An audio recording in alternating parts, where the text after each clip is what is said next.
At the Marquise's estate, a young lady read the document with a smile. She smiled and said that they would not have a big wedding and would live in the north.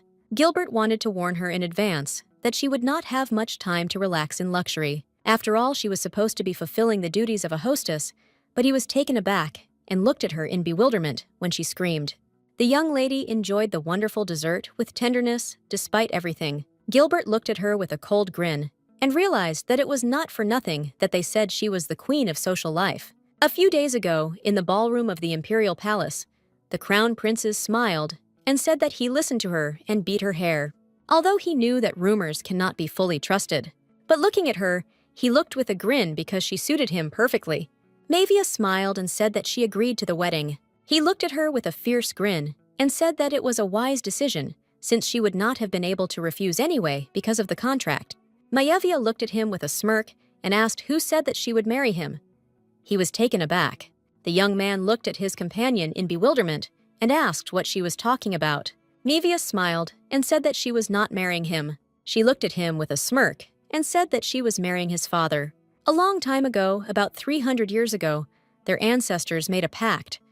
They wanted to betroth their descendants, but they extended the period because they knew that the descendants could be of the same sex, or the age difference would be too big. It was just a joking promise of the old people, but the problem was in the paper on which the contract was written. Even if you burn this paper in lava or throw it into the deepest sea, she still returned back to her place. Gilbert was furious. He shouted that this was unacceptable. He shouted that near the rays of the breach of contract, misfortune would befall the family. The young lady looked closely at the paper. This initially too timid Mavia could not withstand Gilbert's pressure, and unfortunately, she would have agreed to the offer. But she was a lady from the modern world. Therefore, she already knew how this story would end. Gilbert, whose eldest son was installed as Grand Duke, but there was also a second son, Rihan, who was still alive. The boy had a kind heart and a talent for magic. He became the main character of this novel. But the envious Gilbert was overcome with feelings of inferiority, and so he became the main villain of the novel. But 1 year later, Gilbert took the daughter of a noble family as his wife. The unfortunate woman who became the villain's wife was Miva. Her family was on the verge of bankruptcy due to a series of bad investments, and she was unable to refuse Gilbert's threats. One day, while spending hellish days in the north, she began to think that perhaps it would have been better if she had not married. But this situation did not happen again, as the young lady who was reborn saved her family so much so that the rooms were filled with gold and silver. Gilbert was furious. He shouted and called for the young lady, as he did not understand what she was doing at all. He looked at her with fury and asked if he had done anything to upset her. She looked at him in bewilderment and asked if something was wrong. She said with a smile that it was simple, and she was genuinely interested in his father because he had raised such a wonderful man, and she would like to meet him. She said with a joyful smile that the most important thing was that his father was single, so it was with him that she should sign the contract. A moment later, she handed him the contract, telling him to look at one of the clauses, since there were no restrictions on age, social status, or other factors. He was shocked and wondered if there really was something like that. He knew that everyone in the empire knew that the Grand Duke was an old man. He asked in a hurry what she wanted, a dress, jewelry, or wealth, but she only looked at him with a smile. He shouted angrily and asked if she was behaving this way only because of his origin. A moment later, the young lady called her maid and told her to lead the young man. At the same time, she looked at him with a satisfied smile and called him son. Gilbert froze in shock, not expecting anything like this. At the same time, in the north at the Grand Duke's estate, peace and quiet reigned. The snake hurriedly crawled to its master and told him to wake up. She looked at him intently and asked how long he would sleep, but the Duke in turn did not answer and continued to sleep. The young lady knew that even the devil was better than Gilbert. Some time later, the man came to the young lady at the behest of Mr. Gilbert. A few days later, he also came to her to talk. The next time, he begged the young lady with tears in his eyes to meet their master. The last time he came, he sighed heavily because he knew that the meeting would not happen. At the same time, the young lady was sitting quietly in her room and enjoying her breakfast. At that very moment, the maid rushed in and called her in a hurry. She looked at Sarah in surprise and asked if something had happened. Sarah shouted that Mr. Gilbert had sent her a gift. She was furious because he sent morning chrysanthemums. Mavia said with bewilderment that perhaps he did not do it on purpose. She said the white color looked symbolic and nice, so he took them. But Sarah was furious. She screamed that in the Grand Duke's house, they didn't even teach basic norms and manners. The young lady decided not to listen to her maid and suggested that she go and spend some money. Sometime later, the young ladies came to the store, but it was closed for the whole day. The girls looked at the young lady with admiration and said that it was a great honor for them to serve her. The girl looked intently at the young ladies and said that they should call her at any time for them. Charlie thanked her friend with a smile, as Ta had invited her to the salon, and she had recently been wondering what to wear for Monica's birthday. Manhwa looked at her friend with a smile and said that she was very grateful to everyone for agreeing to join her. Charlie sighed heavily and said that now she could calm down because she would be able to choose a dress with hers. After all, the last time she came to meet her friend, she yelled at her because of her ridiculous outfit. Manhwa looked at her friend and told her not to worry, as she would pick out a very sophisticated and cool outfit for her. Charlie happily rushed to hug her friend as she was very grateful to her. Sometime later, the young lady came to the store, but she was told that she could not enter. She was shocked, so she made a scene. The young ladies were taken aback as they heard a familiar voice, but a few minutes later, she burst into the hall. They tried to stop her, but she said with a smile that everything was fine since her friends were there. She looked at the young lady with a smirk and asked if she minded her coming. Manhwa asked with a smile if something was wrong. A moment later, everyone greeted Monica. Monica frowned at Charlie and asked what she was doing there, since no matter how much she spent on the outfit, she had no sense of style. Charlie sighed heavily and said, "Young lady, that she asked for help with her choice today?" Monica froze for a moment. A moment later, Monica sat down next to the lines and said that since it was like that, she would help her with her choice. Charlie was taken aback and told her friend that she didn't have to do that. Monica asked in surprise if she really doubted her taste just now. Monica said Manhwa was beautiful, so she would look good even in a wheat bear. But Charlie had better trust her taste. Manhwa looked at the girl knowing that she had been described as a villain, but she was actually quite nice. A moment later, Monica said with a smile that she had found the outfit. She smiled and said that bright and feminine outfits would suit Charlie's dull look best. Charlie was taken aback because the outfit was too fancy and didn't suit her. Monica was in shock and shouted at the girl that she needed to try it on. Manhwa looked closely at the young lady and asked if she would like to try on the outfit herself. Manhwa said with a smile that she thought it would go well with her hair color. Monica said sheepishly that she didn't particularly like it, but if she insisted, she would try on the outfit. Everyone watched the training with a smile. Manhwa smiled and told the young lady what outfit she would like her to try on. A few minutes later, Monica said that she had heard that Gilbert had proposed to her, and she hoped that she had turned him down. The young ladies began to whisper, because they knew that Gilbert was the very son of the Grand Duke. Manhwa smiled and said that she declined the offer. Monica said that although Gilbert looked noble, he was an adopted son, and it was funny to watch him try to act like a real aristocrat. Charlie looked at Monica in surprise and said that it was too much of her. Monica shouted that their friend deserved better, because if she got married, she would have to go north. Manhwa looked at her friend with a smile and told her that she didn't need to worry. As she left, she smiled and said that she would live there very happily in the cozy north, where her husband looked only at her. As she was leaving, she said she wasn't feeling well, so she would go first. She understood that in the end, everything was repeating itself again, because Monica in the original novel said unpleasant things about Gilbert every day. This slander began to be considered her words, and as soon as she accidentally nodded, everything ended in a beating. It turned out that this was not enough, because the young lady decided to climb into his bed. She knew perfectly well that it would have been better for her and her friend never to have met such a scumbag as him. She froze for a moment when she heard Gilbert's voice saying that she seemed to be feeling better already. He blocked her path with a grin and called out. She was surprised, as she did not expect to meet him. The young lady in turn froze for a moment in surprise. For some time, the young lady stared at the young man without answering. Gilbert looked at her with a smirk and asked if she had anything to say.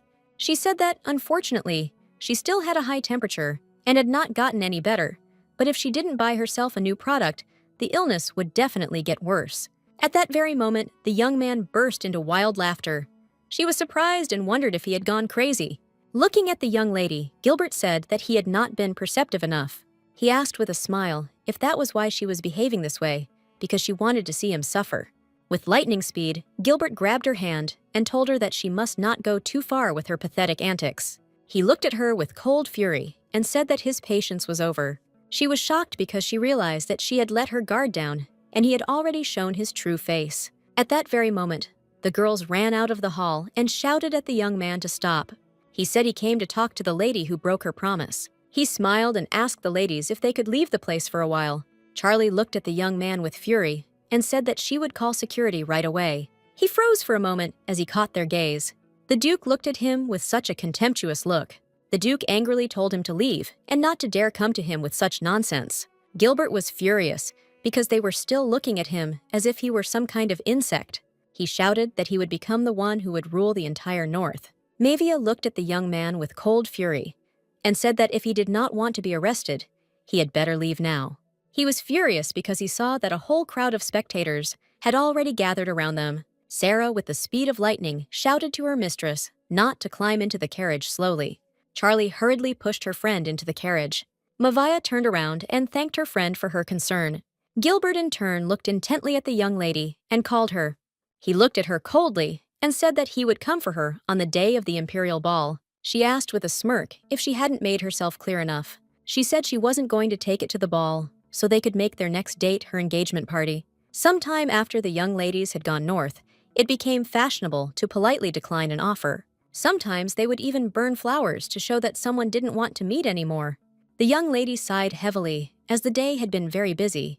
Sarah told the mistress that she should be more careful in the near future. Sarah looked at her mistress with a worried expression and said that she should drink some water first. Manhwa sighed heavily, since she did not know how the master knew where she was.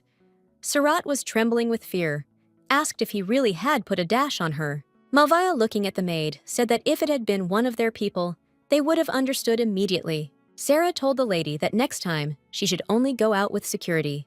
She sighed heavily and said that it was not so. It was just that Sarah looked at her in bewilderment, as she did not understand why. She said that, although Gilbert didn't look like it, he was considered the best swordsman in the entire empire. She knew that it was time for the guards to come, and they would hardly be able to stop him. Sarah was in shock, because she didn't know what they would do in such a case. Manhwa said that everything would be fine, since they had it in case of emergency, and she would only use it once. She knew that after the wedding, the young man would not be able to look at her. A few seconds later, their conversation was interrupted as they heard a terrible roar. At the same time, something was rushing from window to window. Sarah was shocked. She realized that this was an attack by a magical creature, so they needed to quickly call the knights. The young lady in turn told her maid not to invite anyone there. At that very moment, a small companion landed on her hand. She was surprised because she saw a raven, and at that very moment she greeted him with a smile. Looking at the magical beast, she realized that it was the Duke's familiar. At the same time, the Duke looked in surprise at the documents that the young lady had sent him, because she intended to marry him. He looked closely at his familiar and called out to him, but a moment later he released him and told him to fly and find out what Gilbert was up to. He also wanted to know this information about his fiancée, so he told his friend familiarly to keep an eye on her. She looked at the Duke's familiar with a smile, as she could not imagine that he had such a cute and magical creature. At the same time, the Duke's estate in the capital was in turmoil. Gilbert in turn smashed everything that came his way, as he was very angry with the young lady. He shouted angrily and asked if she knew what position he would occupy in the future. He shouted that in the future he would become the head of the house, and she in turn dared to reject him. At the same time, Raven the Watchful was watching the young man. The Duke was furious, as it was a complete horror, and he simply could not look at such a sight any longer. The young man entered the young master's room and informed him that he had brought what he had ordered. Gilbert rushed to his subordinate with lightning speed and told him to hand over the belly to him. He said with a fierce grin that everything would now be finished with the young lady. The Duke sighed heavily, as it was unpleasant for him to look at such a sight. The next day, the young lady woke up the sleepy bird. She smiled looking at the bird and said that it was time for her to get up. Raven slowly opened his eyes, but after a few minutes, he looked at the young lady with embarrassment. She looked at him with a smile and said that they needed to go somewhere. Looking at the little raven, she said that something interesting would happen soon. She had spent a lot of time preparing for such a day and had studied the young man to the very core. Now she knew him better than he knew himself. She intended to use him and wanted him to wait for this moment, because she wanted to absorb everything, fate and all, in order to deal with him. Sarah looked at the lady with concern and asked if she was sure she could handle it. She smiled and told Sarah not to worry. She said with a smile that nothing terrible would happen and that her faithful mare would not be harmed either. But still, the maid was very frightened and wanted her mistress to take at least one night with her. Mavia told her maid that if a stranger appeared, the young man would be wary. She wanted to sort it out with him this time, and looking at the raven, she told him not to worry, as everything would be fine. She looked closely at the raven and asked him not to follow her. A moment later, she rushed to meet her destiny. Mavia was walking on her horse when she became alert because she heard some noise. After a few seconds, she was taken aback and pulled her horse towards her, as she clearly saw a young man in front of her. She was shocked as he pointed his sword at her. Mavia asked with a smirk what he was doing anyway. Gilbert, still grinning, asked if she was surprised, since he only wanted to greet her. He said that she did not need to be on guard, but to look at him. She asked the young man to move out of the way. He looked at her with a smirk and said that she had excellent skills, and also asked where she took horse riding lessons. She was shocked and asked if he had really stopped her on the way just for such nonsense. Gilbert angrily said that she was as impatient as always. Gilbert looked at her sharply and said that he would get straight to the point and therefore give her a chance. She was shocked. He looked at her with a smirk and said that he would give her a chance to accept his proposal and go to the ball with him. He looked at her intently and said that the Duke would never take her as his wife. He said that people were just cattle to him. He bought them when he needed them and used them as tools, but now he had no use for Scott. He said that if the Duke allowed the marriage to take place, he would throw her into the bread and would not protect her from the wolves. Mavia asked with a smile if this was true. It seemed to her that he was much more merciful than the young man described him. She said that even though he lagged behind his younger brother, he did what he wanted, and only spoiled the reputation of their family. She smiled and said that there was not even the slightest attraction in him. Mavia said with a smirk that he still hasn't been eliminated. She smiled and said that she hoped he understood everything, and so she would go. Gilbert looked at her with fury, knowing she had just missed her last chance. He shouted that he would make her regret this for the rest of her life. He rushed towards her in rage because she dared to humiliate him. He shouted that in that case, he would cut off her legs so that she would not get any points. But a moment later, the young lady used her strength and easily flipped over on her horse. The young man was taken aback, as he did not expect such a sight. He froze for a moment in shock, still holding the sword in his hands. But at that very moment, the young lady struck him on the arm with the speed of lightning and thus knocked the sword out of his hand. She looked at him intently and said that she had answered him politely. A moment later, she looked at him with a fierce grin and asked if he had decided that she was afraid of him. Gilbert froze in shock as he couldn't understand how this was possible.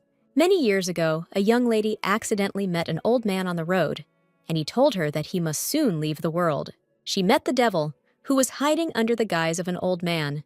He appeared to her and offered her a deal. It was a form of evil that was never mentioned in the novel, though her whole body was frozen with horror. She instinctively understood that she would die, and if she refused him, she screamed that she would make any grave for him. A moment later, he handed her his blood and told her to drink it whenever she needed strength. Although there were some side effects, she would be able to borrow his power for a while. She was a little puzzled because the blood was very bitter and she needed to drink it. He described it and said he would make it strawberry-flavored. Remembering her meeting with him, she realized that he was kind enough for the devil. At the same time, the young man shouted that she was just a witch. He shouted with rage and asked if she had made a contract with the devil. Maivia looked at him closely and said with a smile that it seemed so. He was furious and shouted that she was a vile coward, so he would return and report everything to the imperial family. She smiled and asked if he would report that a poor young lady had attacked him. She said that if he himself were the emperor, no one would believe that a weak lady had defeated him. He froze in place in shock, as he did not expect this. He did not understand why he felt a power from her similar to the power of his father. He was shocked because this power was more powerful than his. At the same time, the raven flew above them and showed his master everything that was happening. The Duke realized it was a trap, but looking at the young lady, he did not know what her calm expression meant. The Duke sighed heavily and wondered if she had predicted his every move. Cullen in turn found his friend furious and asked what he was doing. With lightning speed, he dismounted from his horse and greeted the young lady, introducing himself. He approached his friend and said that he only wanted to talk to the lady. He did not understand what had happened at all. Cullen smiled and apologized to the young lady for his friend's rudeness, and also said that her riding position was original. In a hurry, he put his friend on the horse. The young lady, in turn, returned to the estate with a victorious smile. Some time later, Sarah was shocked as she noticed that the young lady had injured herself. Mavia looked at her leg in surprise, realizing that the demon blood did not increase her stamina. Sarah was shocked as she knew that under such circumstances, the lady would not be able to attend the imperial ball. Sarah shouted that her mistress was really looking forward to this reception. Mavia was surprised it was the first time she heard that she was looking forward to the reception. Sarah shouted Madam that she had bought a lot of things and did not say that she would be present at the reception. Sarah shouted that she would put a compress on her ankle every day, so that she would be fine. She smiled and said that she was not sad about it. A moment later, she looked at the cute raven and asked how he was doing. She smiled and told the raven that he must have seen her, and how amazing she looked. She smiled and said that if the Grand Duke saw her, he would fall in love with her. A moment later, the raven flew up to the letter. She was surprised and asked if he was really hungry. Sarah looked at her mistress with tears in her eyes and said that even the raven wanted this. At the same time, the raven screamed and demanded that she go to the reception. The young lady sighed heavily and thought. She was puzzled and irritated by everything, but she saw that they really wanted her to go there. She knew that Gilbert would try to look his best to impress the ladies. She sighed heavily as the person she really wanted to see would not come. Mavia realized today that it was very difficult to interest the Grand Duke. Mavia wondered if she should hurt herself more next time so that Gilbert would call the Duke himself. Mavia threw the sword to her maid and asked her to throw it away. Sarah was surprised and did not understand how she could throw such an expensive thing into the trash. Sometime later, early in the morning, the young lady greeted her parents. The Marquis sighed heavily and told his daughter that she was late, but she in turn asked for forgiveness. They looked at her intently and said that she should sit next to them quickly. The lady looked at her daughter and asked if she was doing well lately. She smiled and said that she was fine. Mavia smiled and said that they shouldn't worry because she was doing well. Judging by the original novel, the parents were always indifferent to the young lady. Unfortunately, she could only watch them go. Even on her 6th birthday, she was left alone in an empty house. The following Christmas, they were also completely absorbed in work and did not pay any attention to it. Mavia was surprised and did not understand why they suddenly became interested in her affairs. The Marquis said that she shouldn't worry too much as their family was able to cope even with what their child was causing. The Marquise smiled and asked her daughter if she remembered how old she was when she lay down on the floor to prevent them from leaving.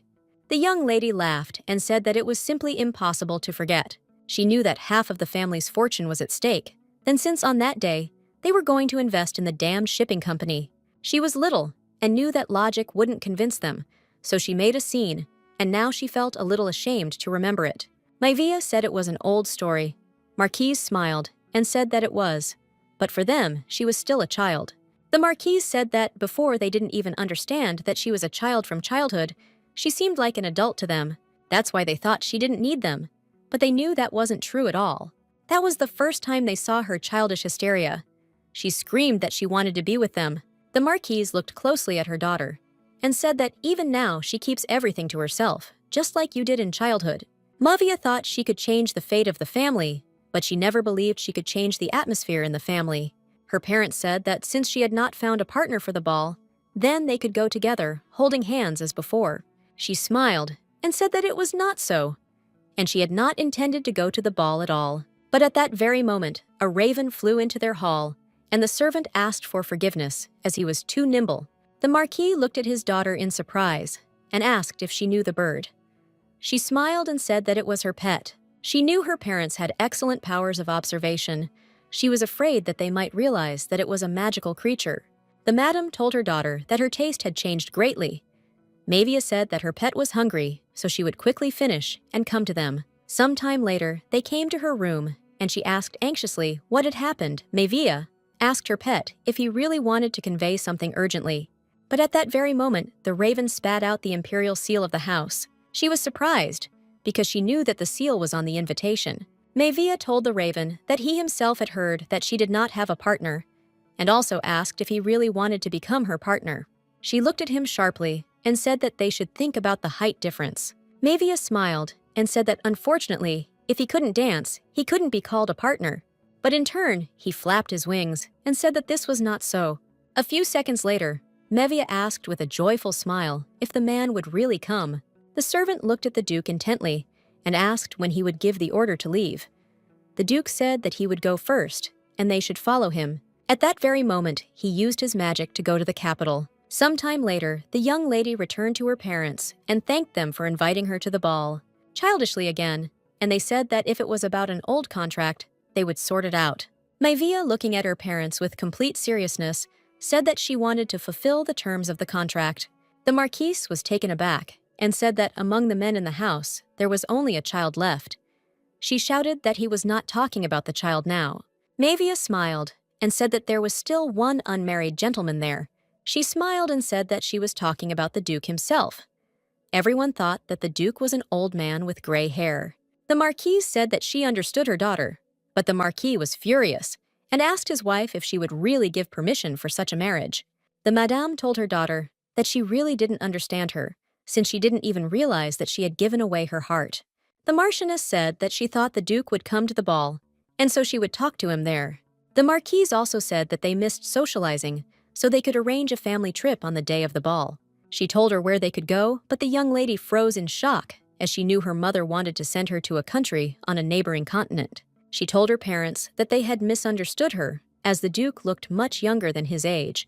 The Marquise, restraining her anger, told her daughter to immediately pack her things. Sometime later, the young lady tried on her outfit for the ball. She danced joyfully near the mirror, because she did not know which fan to choose. Sarah looked at the lady closely and said that for someone who didn't want to go to the ball, she was very active. She smiled and asked if it was all because the Duke was not an old man. Maivia sighed heavily and irritably told her maid not to talk about it. Sarah said that rumors had already spread around the mansion, but she was worried what if the Duke did not show up to the ball or turned out to be an old man. Looking at the young lady, Sarah said that she would have to go to another continent. She asked if the Duke was really coming.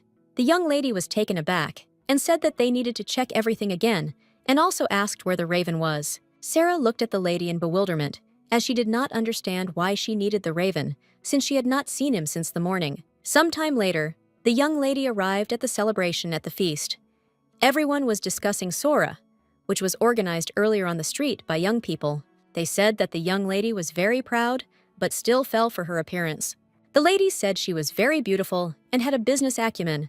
The young man smiled and asked what kind of grip she was talking about, since the quarry she had previously bought for a lot of money was closed due to monsters. Monica looked at everyone closely and said that it was when she was little, and she was not the kind of person they could talk about so casually. At the same time, the young lady sat quietly and sipped her drink. She looked at the good wine with pleasure, but in turn, she was very confused, since she did not understand why the Duke did not come. She thought the raven had hinted to her that the Duke would come to the ball, and so she wondered if she had been mistaken. A moment later, she flinched as she heard her friend's voice. Monica looked at the young lady with a grin and said that she was glad to see her. Maivia did not expect to meet her friend at all. Maivia sighed heavily, knowing that her friend had heard everything, and now she felt uncomfortable. Monica looked at the young lady with a smirk and asked if it was really her and the wrinkled old man who did this. Maivia looked at the lady she had found with bewilderment. Monica screamed angrily and asked her friend why she hadn't responded to the letter she had sent her. Maivia was surprised and said that she did not remember receiving the letter. Maivia became thoughtful as she remembered the recent letter. Monica said that she waited for an answer every day. Maivia said that she did not consider such a letter worthy of a response. Monica was shocked, but the young lady only smiled and asked for forgiveness. A moment later, the young lady looked at her companion with a grin. She came closer to her and asked for forgiveness with a smile, since Anna had recently experienced many disturbing events. Maivia smiled and told the young lady that she had snapped at her, even though they barely knew each other.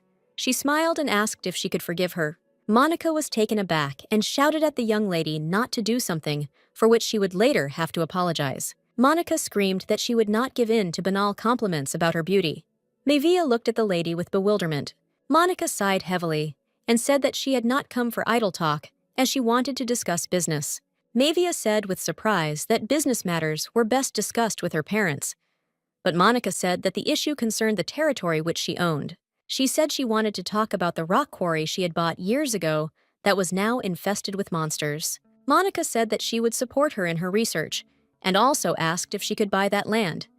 Manhwa said that it was impossible. Monica was in shock and screamed young lady that this land was of no use to her. But suddenly, they reported that young Master Gilbert had arrived. Gilbert looked at everyone present with a fierce grin. The young lady sighed heavily because she knew that someone she did not want to see had arrived. She was puzzled because she didn't know what alas was so beautiful about him, because he had eyes that were slanted like everyone else's. Monica shouted to her friend with lightning speed that she would quickly leave for a short while. A few seconds later, Monica ran up to the young man and greeted him with a joyful smile. Manhwa was shocked and wondered if they really knew each other. She didn't understand when they had managed to cross paths. She quickly ran up to her friend and called her with a smile. Manhwa smiled and said young lady that they could continue their conversation. Gilbert looked at the young lady with a smile and said that it was very good that she had come. They discussed among themselves for some time, and everyone watched them closely. He looked at her with suppressed anger and said that she was still very witty. Manhwa sighed heavily and said goodbye to him. She looked closely at her friend and asked if they had anything to talk about. Manhwa looked intently at the young man and said that he could talk about her power as much as he wanted, because no one would believe him anyway. But a moment later, the young man knelt before the young lady and said according to the ancestral agreement, he respectfully wanted to ask her. He looked at the young lady with a satisfied smile and asked her to marry him. Gilbert knew that a public proposal was difficult to refuse, and even if she refused, she would never marry. He knew that she had no choice, and so he asked her with a smile to become his wife. But at that very moment, he was taken aback as wine poured on him. He was in shock and screaming because the wine had gotten into his eyes. He didn't understand what was happening at all. The emperor said that it seemed that he had come to him because he had done something wrong. The duke told him that there was no need to be afraid, since he had only responded to an invitation.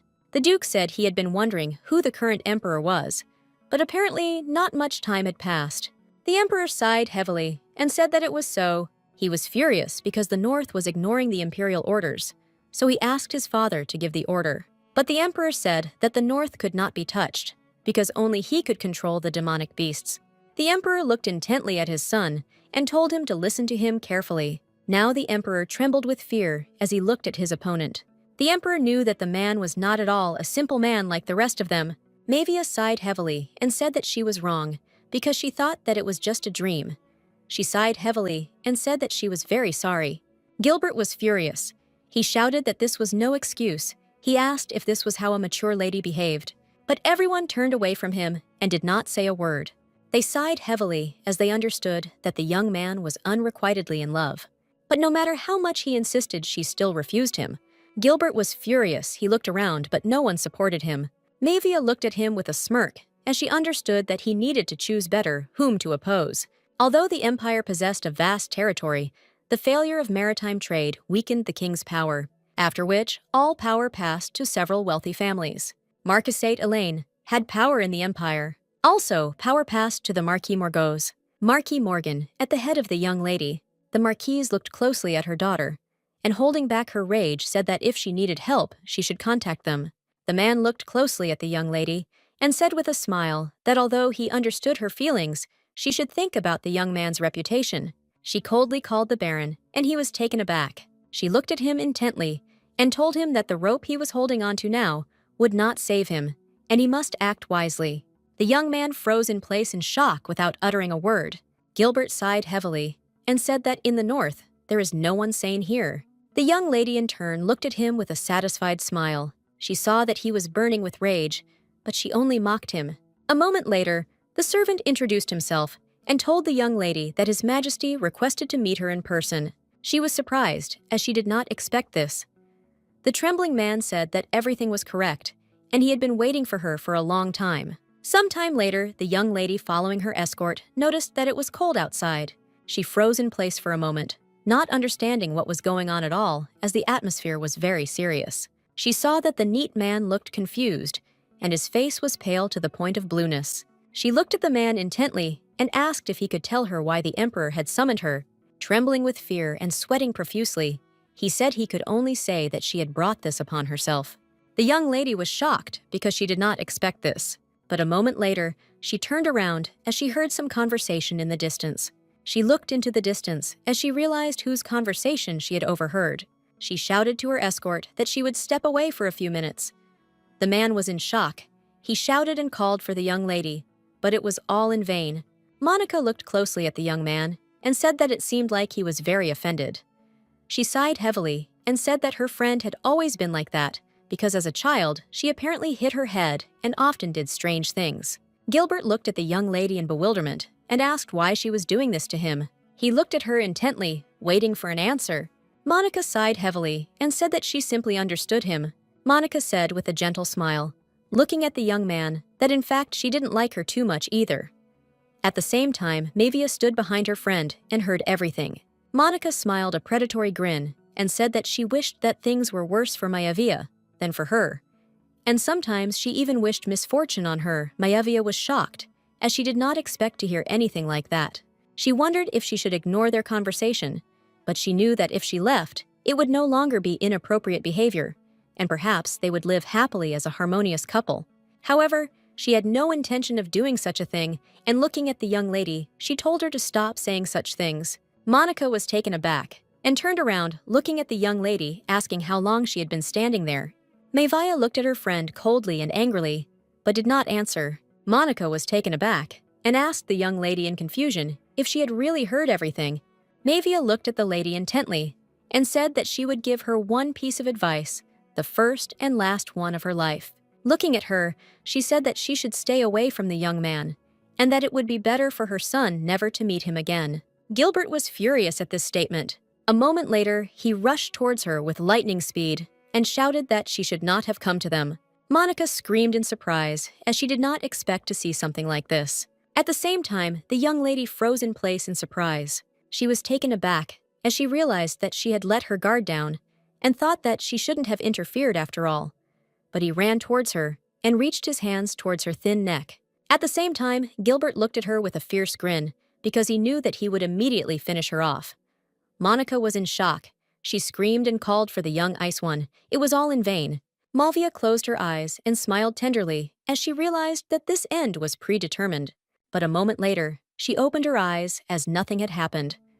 At that very moment, someone stopped the young man's hand and said that he should control himself. Gilbert was furious. He did not understand what had happened, and writhing in pain, screamed for him to be released immediately.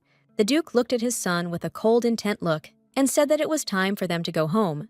The description of his plot was one country after another.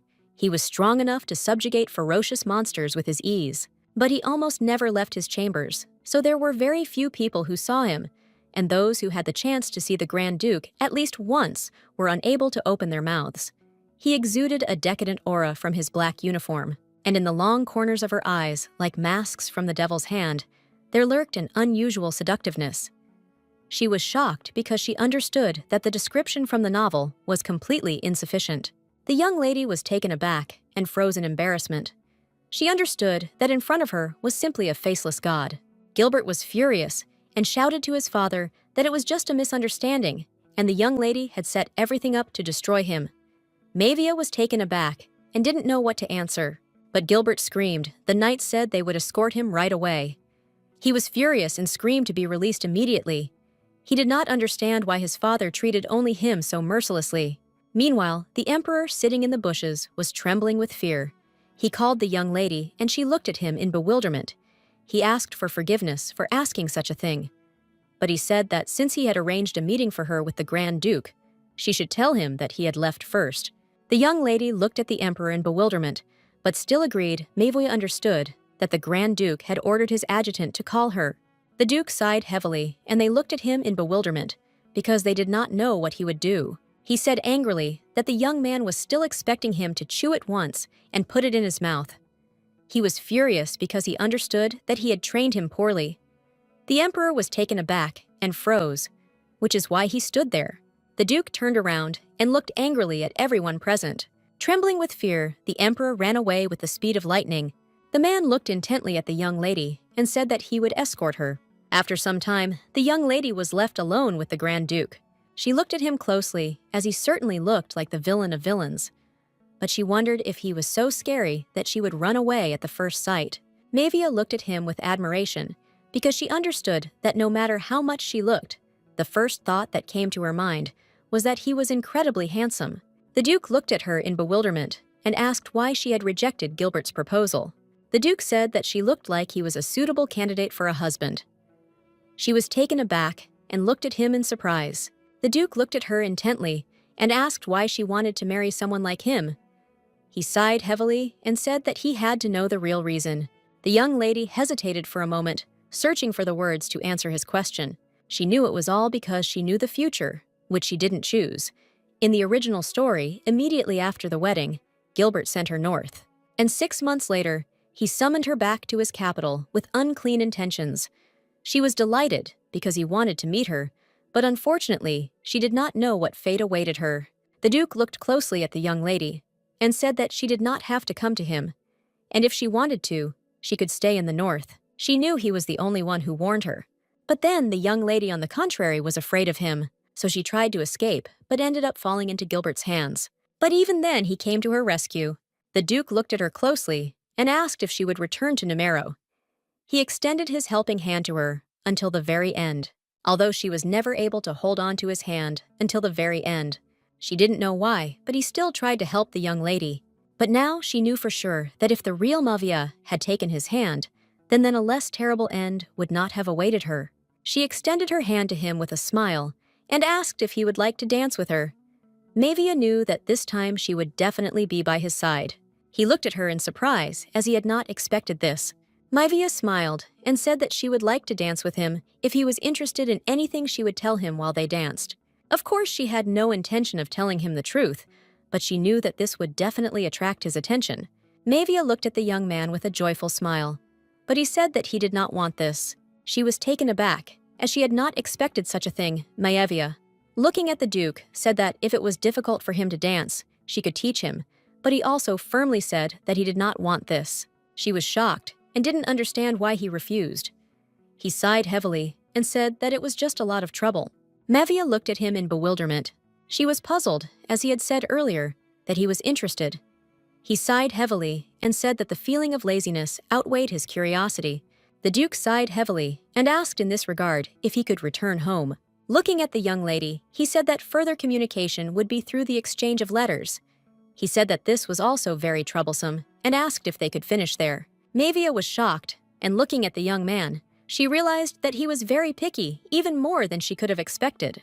She smiled and said that since he had come, wouldn't it be a shame for him to leave without enjoying the ball? He sighed heavily and said that he was an introvert.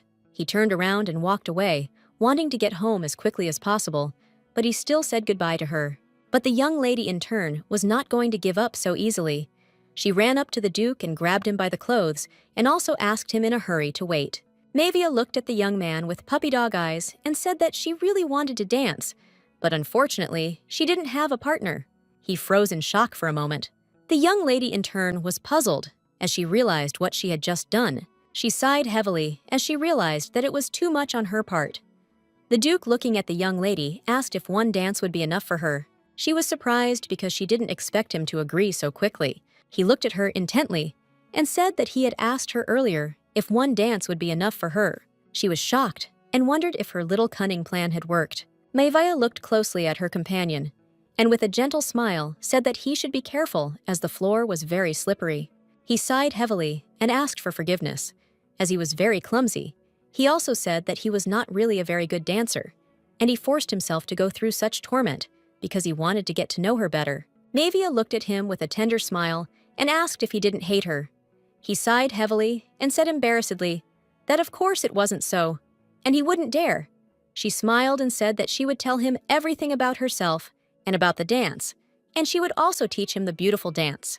But all her expectations were shattered to pieces. When she saw that they had gone out onto the dance floor and everyone else had run away, Manhwa looked intently at her companion.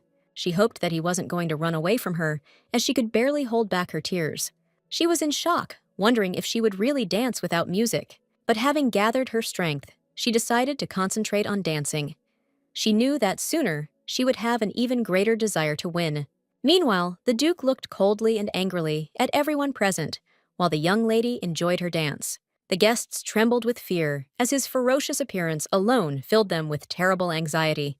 But despite everything, the young lady enjoyed the dance and twirled with her companion. She smiled, but after a few seconds, she asked the Duke with alarm what was going on. She was shocked. She couldn't understand how a man who had never even set foot in high society had suddenly learned to dance so superbly. He sighed heavily and said that he had never learned to dance, and he was very glad that it did not look strange. Maevia said his words sounded as if he was born with such a talent. He sighed heavily and said that perhaps it was so. She only laughed in response. Maevia looked closely at the young man and said that she seemed to have guessed correctly. She asked if the dance was easy for him. He froze for a moment in surprise as she gave him the most beautiful smile. He was shocked because he saw that she was not only not afraid of him, she was open and expressed sympathy. The Duke in turn suggested that perhaps this was her trick. He looked at her intently and said that he had no idea what she was planning. But for now, he wanted to give in to her prank. Sometime later, the young lady was taking a bath and was deep in thought. She remembered him smiling tenderly and saying he would give in to her prank. She blossomed when she heard his words and asked with a smile if he really meant to say that he was going to marry her. He let the nth lady go and said that regarding this, they could leave this conversation for later. She was shocked as she did not expect this. But at that very moment, Maevia noticed how he, with the help of his power, was dissolving right before her eyes. As he disappeared, he said with a smile that she would just have to wait a little while. She froze in shock when she saw that he was gone. Maevia was furious and did not understand how the Duke could just disappear in the middle of the banquet hall. But what annoyed her even more was that he did not come again. She was furious and wondered if he would return only in 10 years. Maevia sighed heavily, knowing she would think about it a little later after a good night's sleep. A moment later, the young lady hugging her toy fell asleep. Maevia looked at Cinderella with a fierce grin and told him to rub harder, because if she didn't like it, he would have fried potatoes for dinner. He begged for mercy with tears in his eyes, as he did not want any more fried potatoes. The young lady opened her eyes and was taken aback by shock. The maid looked at her mistress in surprise and asked how much she had drunk at the banquet. Maevia sighed heavily and said that it was not because of the alcohol at all. The maid told the young lady to wipe her mouth first, and also asked her mistress if she should be told that she would be back later, as the Duke himself was in the hall. Sometime later, the young lady finally met with the Grand Duke of the North. She sighed heavily and asked if it wasn't urgent. Could he come a little later? After he left yesterday, he returned early in the morning, and at that time, she was simply dying of fatigue. The Duke looked at her intently and said only her name. She looked at him in surprise, but he said that she could call him by his name and they could switch to informal speech. She smiled and said that it wouldn't work because she had a harsh tongue and usually spoke formally to everyone. He smiled and said that then she would have no choice. A moment later, he snapped his fingers and summoned a magic circle. Maevia was taken aback, as she did not expect to see anything like this. She knew that if he got rid of his future wife, it would most likely not be a breach of contract. She knew that this was a workaround, so she shouted in a hurry as she was very scared. But a moment later, the young lady froze in surprise as she saw only a piece of paper. She was surprised when she saw the information that was on paper. He smiled and said that even if she wanted to sleep, she still needed to look at the details of the marriage. She saw the marriage certificate from the ancestor's contract, even with the imperial seal. She looked closely at the young man and wondered if he shouldn't be lazy. She didn't understand why his voice was so gentle. She had the feeling that he was not persuading a person, but a cat or a dog. Maevia asked in confusion if that was why he had disappeared last night. He smiled and said that she was as insightful as always. She sighed heavily and said that next time he should warn her before disappearing. She smiled and said that otherwise she might say very unpleasant words to him. The Duke smiled and said that if that was so, then he would gladly try to accommodate his wife's wishes. A moment later, the Duke looked at her intently and said in all seriousness that he had no intention of getting a divorce. She smiled and said that she also did not intend to do that until he made her life hell. He asked in surprise if she really wanted to spend the rest of her life with the man she had met only yesterday. Maevia said with a smile that there are many fictitious marriages that later become very successful. Duke said that having children would be very difficult since his body is a little different. While sipping her tea, she calmly said that she would be informed about this. She had no romantic illusions at all about 6 children. The Duke asked if there was anything else she was interested in. Maevia thought for a moment and asked how old he was. He sighed heavily and said that he had once met the first Lord Kalakis before he became a Grand Duke, when he was just a man who wandered through dangerous places with a pretty face. The young lady looked at him in surprise and said that he was indeed very ancient. She smiled and said that she would not be surprised if he already had great-grandchildren running around his great-grandchildren. He sighed heavily and said that he had never had children and still does not. She looked at him in surprise and asked, "What about a mistress?" He said that he did not have one. She also asked what about secret affairs. He coldly said that he was sorry to disappoint her, but he did not have secret affairs. The Duke sighed heavily and asked if she wasn't curious as to how he was still alive. Edith looked intently at the young lady and said that she must understand what it meant that he had met the very first lord. She smiled and said she knew that, but right now she was more interested in his personal life. Mavia smiled and said she was wondering about the secret to his incredibly long life. She'd ask when she was older, though if he wanted to tell her how he'd stayed forever young, she wouldn't mind. Mavia smiled and said that if he ever wanted to share the secret of his immortality, he should tell her just as she would want to share it with her parents. He looked at her in surprise, but a moment later he sighed heavily and said that if he ever wanted, he would share this information with her. The Duke asked if she wanted to know anything else. She said she had run out of questions, but she had one condition. She said she was going to live in his lands, which were completely foreign to her, with only one maid with her whom she could take with her and whom she could trust. She knew that his lands were clearly colder and harsher than the center of the empire. She said it scared her, and she might run into people who hated her or monsters. He looked at her in surprise and asked what the conditions were that she was so desperately worried about. He said that depending on what it was, he could decide whether to agree to it or not. She was glad as she had caught him in her net. She looked intently at her future husband and said that one of her bruises was worth 1,000,000 coins. He was shocked, as he did not expect such a thing. She looked at him with a smile and announced the cost of minor injuries, burns, fractures, or amputations. A moment later, she showed him the new contract with a smile and asked if everything was okay with him. The Duke looked at her with a grin and asked what she thought of his lands in general. Mavia said with a smile that she knew it sounded funny, but she also asked what Grand Duchess could suffer while living in a Grand Duchy. She smiled and said that she was not so ordinary and great. She wanted to take a place that had remained vacant for too long, and someone might not like the unplanned arrival of a new government. He looked at her in surprise, asked if she really thought that he would just sit and silently watch everything. She said with a smile that he could think of it as insurance, since she was one of those who prepared for all possible outcomes of a situation. Mavia knew that this was an excuse on her part, as the real reason was a little different. She knew that Gilbert was also heading north, and when she arrived north, she would be alone. Mavia knew that at that time, Gilbert's dogs would be hanging around her, and even if she plays dirty, it doesn't guarantee her victory. And at least if she gets beaten, she deserves compensation.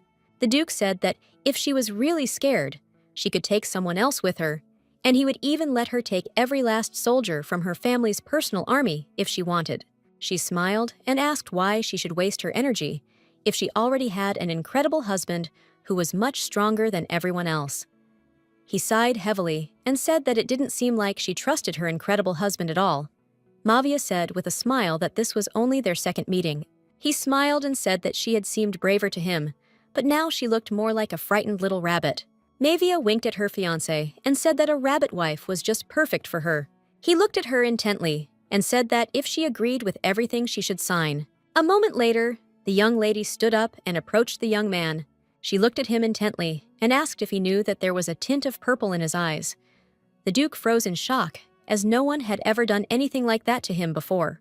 She smiled and said that his eyes were just like sparkling purple stars in the depths of the dark blue ocean. He was embarrassed by her words, and with a trembling voice asked what kind of nonsense she was talking about.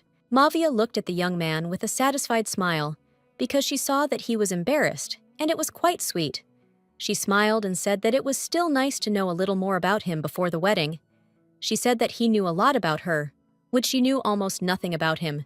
And it was unfair. Mavia said with a smile that now it doesn't feel so strong when this. He asked in surprise if she wasn't afraid. She always skillfully asked what she should be afraid of. Was it his lands or the wedding? He looked at her intently, said that he was talking about himself now. Mavia looked at him with bewilderment and said that beautiful people did not frighten her. The Duke sighed heavily and asked if there were any more conditions. She smiled and said that was all. He sighed heavily and said that in that case, he would accept them too. And now it was her turn. She smiled and agreed. Finally, she signed it, and a few seconds later, it was gone. Maevia was surprised to see real magic she knew about it, but seeing it in person still felt completely different. She smiled and said that she wondered what they were like, those people who created the contract. The Duke smiled and asked if she wanted him to show her where their graves were. Maevia smiled and said that it sounded very tempting, but she would probably refuse since something told her that he might actually do it if she said so.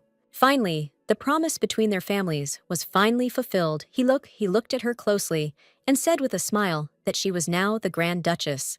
The young lady thought about what he said for a moment, but for some reason, it felt like she had not received the title of Grand Duchess, but rather had become part of the Demon King's army. She looked at her husband with admiration, because she knew that she did not need to pay attention to such things, since she still had a handsome husband. Maevia, while drinking tea, asked her husband with a smile when they would return to the estate. He smiled and said that they could return any time his wife wanted. She smiled and asked that if she said that she wanted to go, right now, would he allow her? He smiled and asked how he could refuse her. Maevia sighed heavily and said that she was just joking, because before leaving, she had to say goodbye to her parents. He glanced sideways at the door and said that he thought there were people who wanted to say goodbye to her, besides her parents. She looked at him in bewilderment, as she did not understand what he was talking about. A moment later, a maid came in and apologized for interrupting them. But a letter had arrived from the young lady, and she thought that the mistress should know about it immediately. Maevia was surprised that they were writing to her at such an hour. She sighed heavily as she realized that the girl was most likely writing to her because of what had happened that day. She knew that Monica was more interested in Gilbert than the Grand Duke, and she must have wondered why she hated Gilbert so much that she called him a bastard. Maevia froze for a moment when she saw the contents of the letter. The Duke looked at her in surprise and asked if she had received something urgent. Maevia said that this was not the case, and it seemed that her friend simply wanted to give her an invitation to a birthday party. She said that she could answer her later since it was not urgent. Sarah looked at her mistress intently and said that perhaps she should hurry. She looked at the maid in surprise as she did not understand why she needed to do something like that. Sarah said the messenger had conveyed that the lady had set out on a journey following the letter. Maevia sighed heavily, shocked because she knew that the young lady was going to come anyway. She didn't understand why she even asked about a convenient time for a meeting. The Duke looked closely at the young lady and said that he knew where she could hide. She followed through and said that if it was about the Grand Duke's estate, she would probably refuse now, as she did not want to run into his eldest son.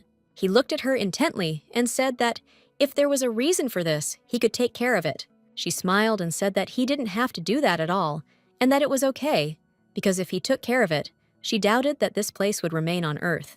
He sighed heavily and asked with a smile while it was cleaned whether the location mattered. Edith said, looking at the young lady, that she should just tell him if there was anything she needed. She smiled and said that so far everything was fine, and she did not need his help. Maevia sighed heavily and asked the Grand Duke if they could continue their conversation in the living room, as another guest would be arriving soon. He smiled and said that he agreed, and then they could go right away. The Grand Duke looked at his wife with a smile and said that looking at her cute nightgown, he wondered what her everyday clothes looked like. Maevia froze in shock and looked intently at the mirror as she couldn't figure out what was wrong with her clothes. She was in shock as the realization dawned on her that she was still in her nightgown. She was embarrassed and shouted to her maid to help her get ready quickly. The young man said that he had never seen anyone so beautiful because she was so noble that it turned out that she could even change the flow of air. He knew that if she became the Grand Duchess, then all the ice floes in the north would melt because she was just like the goddess of spring. But he was furious because his friend dared to quarrel with the young goddess, not knowing his place. Sometime later, the young people discussed this situation. They heard that the Duke was dragging a young lady to the dance floor, and at that time, there was total chaos on the dance floor.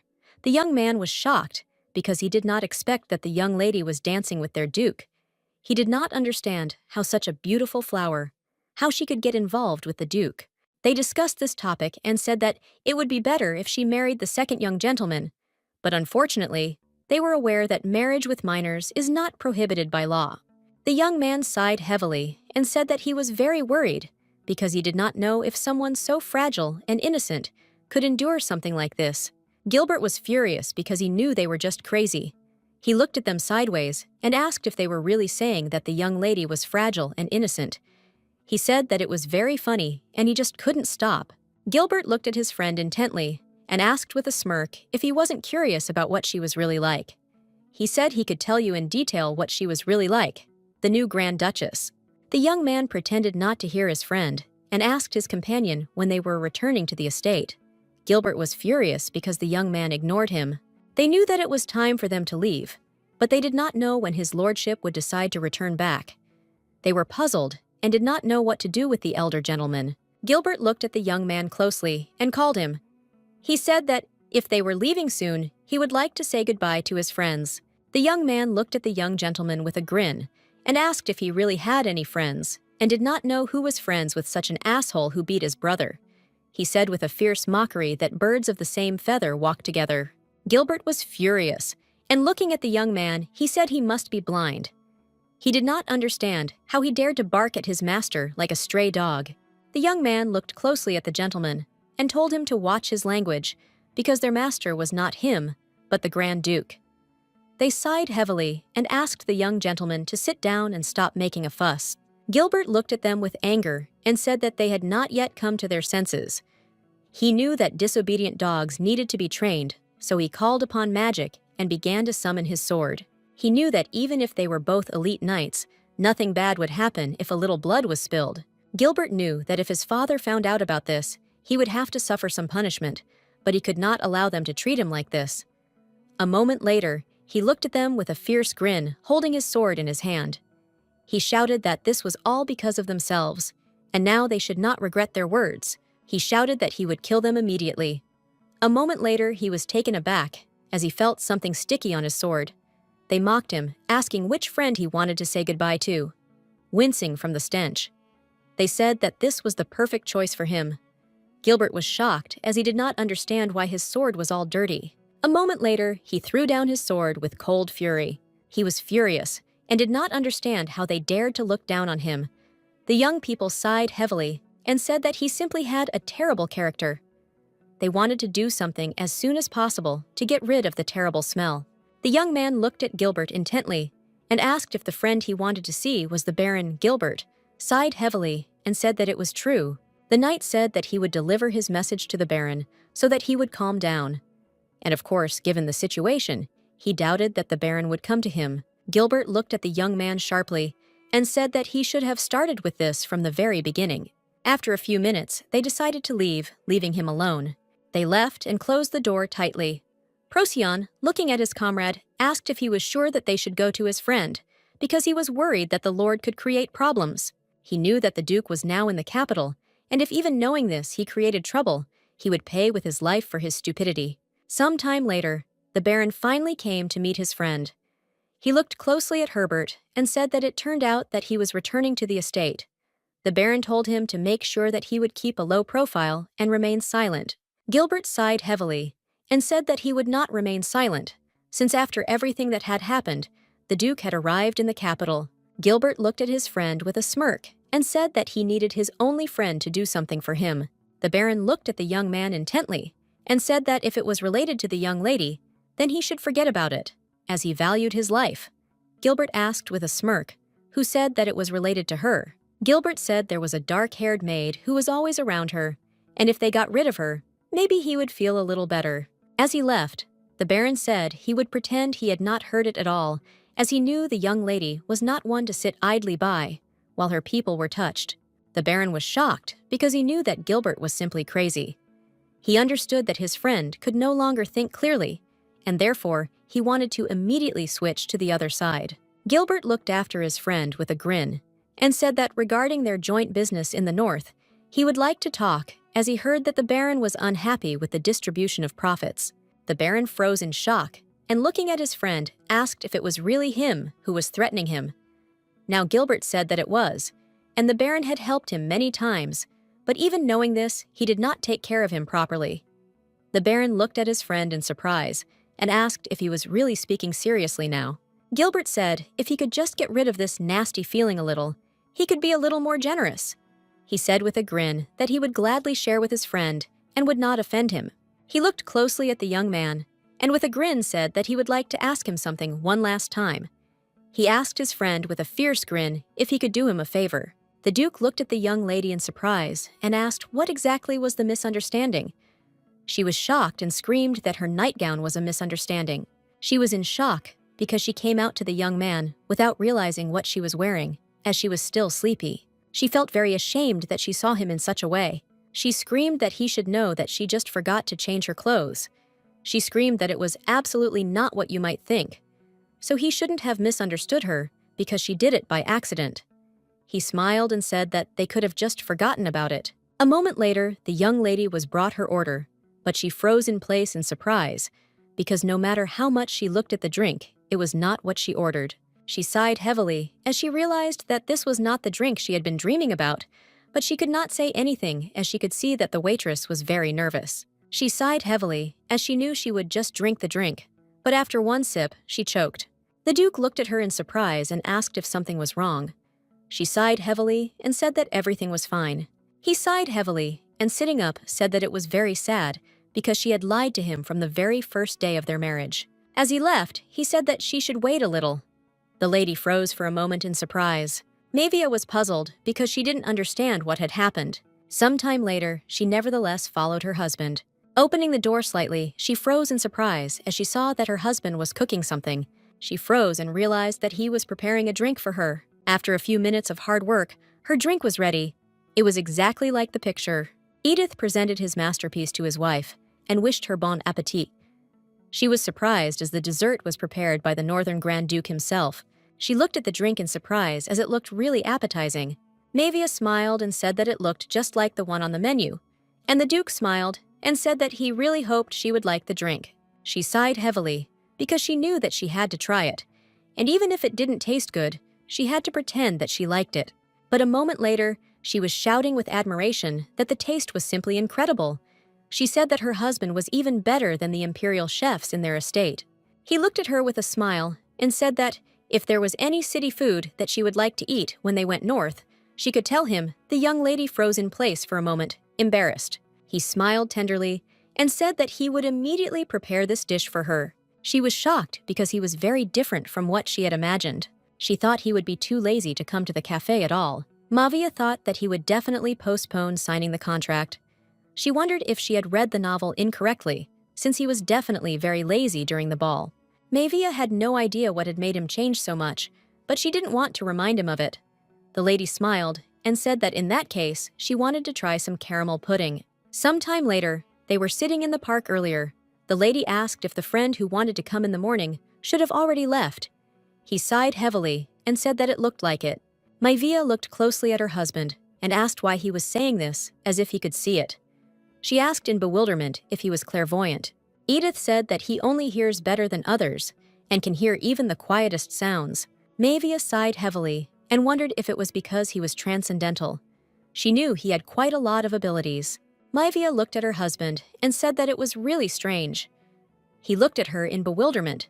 She smiled and said that he had many abilities. The Duke sighed heavily and said that he must be like his biological father. She looked at him in surprise and asked who Gilbert's biological father was. The Duke sighed heavily and said that at first he also tried to get closer to him. Edith said he was puzzled when he saw what Gilbert did to his mentor. The young lady froze for a moment, and since she did not remember anything being said about Gilbert's biological father in the novel, she wondered if this was not an unwanted adoption. The novel simply said that the Duke picked up 2 abandoned children in the desert.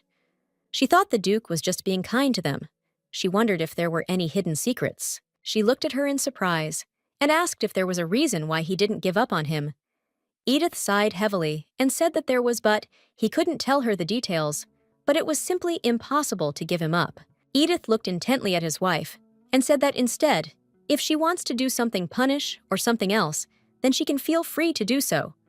She was shocked since it was difficult for him to refuse him. So she wondered if the biological father was threatened. If she had known that she would end up in a novel, her daughter would have definitely eaten it to the end. Mavia said with a smile that since she was now the Grand Duchess, she had power in her hands. The Duke looked closely at his wife and said that she had previously said that she would take her maid with her. He asked if she was a close person to her. Manhwa smiled and said that it was so, since the maid had helped her since childhood. He sighed heavily and said that he understood her. Manhwa looked at the Duke warily and asked if something had happened to her son. He sighed heavily and said that it seemed that this was all Gilbert's doing. He told his wife that the young maid had been attacked and was being taken away somewhere. He said the pig appeared to be fine and did not appear to be injured. The Duke said that surprisingly, her maid was very accommodating. At the same time, Sarah shouted that she had done what her mistress had ordered her to do. She looked intently at her captors and asked them to release her, but they in turn shouted at her to shut up immediately. The man looked at the maid with fury, since he had no intention of dealing with her himself. Sarah screamed that she would tell everything that needed to be said about her mistress, so they should let her go. She hoped that they would show mercy. The man looked at her in surprise and asked if she really wanted to betray her mistress. She said with a smile that, of course, she would do everything and betray her. After all, she was only a hired maid. She said that she didn't even have a high salary, and she started counting her money in front of them and saying when she was paid her salary, the man was shocked. He told her to shut up, and he would trust her if she behaved more quietly. He sighed heavily and said that she must hurry and tell them about her mistress. Sarah said with a grin that she was closer to her than anyone else. She said it would not be an exaggeration to say that she knew everything about her. Of course, even her mortal weaknesses. Sarah looked at the young man intently and said that her mistress could not whistle. He looked at her in surprise and asked what she was talking about. She said that it was indeed a very important weakness. She said that falconry was a must-have skill for an aristocrat, but her mistress could not whistle and therefore could not train the falcon. He sighed heavily and said that, technically, but on the rights. But a moment later, he said it was useless and weak. He said it was her last chance, and she had to tell him something really important. Sarah was taken aback as they put the daggers to her throat. She screamed and begged them for mercy, as she intended to tell everything she said, that her mistress slept very soundly in the mornings, so they could attack her, and she would not notice anything. She said her mistress hated sweet potatoes, cucumbers, onions, and tomatoes. She said they could plan to poison her by avoiding these foods. The young man was in shock. He did not understand what was happening at all, and from her chatter, his blood pressure jumped. He was in shock because he understood that this was pure madness, and he knew that the crazy mistress and her crazy maid attacked him. He looked closely at the young maid and wondered if he should kill her. He knew there would be no witnesses anyway. Therefore, with lightning speed, he headed towards the maid in order to deal with her quickly. But a moment later, the Grand Duke used his magic and ordered the Baron to stop. At that moment, the Baron was taken aback and screamed as the Grand Duke's magic enveloped him. He was in shock because he didn't understand what had happened and who was next to them. But a moment later, he clearly saw the Grand Duke and his wife standing before him. Manhwa approached her maid and asked for forgiveness for coming so late. Manhwa hugged her maid tightly and said that she must have been very scared, so they could quickly go home. The maid began to cry and called for her mistress.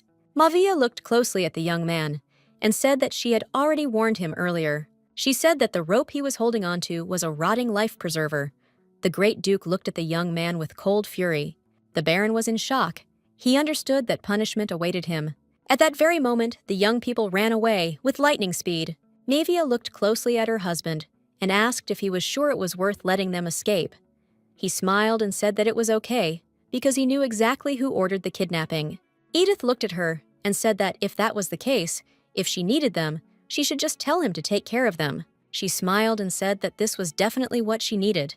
But at the same time, Sarah was shaking with fear. The Duke looked intently at his wife and asked her to tell him everything. And if he could handle this matter. She looked at him with a smile and said that in that case, he could prepare the bridal room since she intended to come to the Grand Duke's residence that night. He looked at her confusedly and asked what she was talking about. Some time later, they went to the spirit manor. Manhwa looked at her maid closely and called out to her, as she knew her maid was not usually so quiet.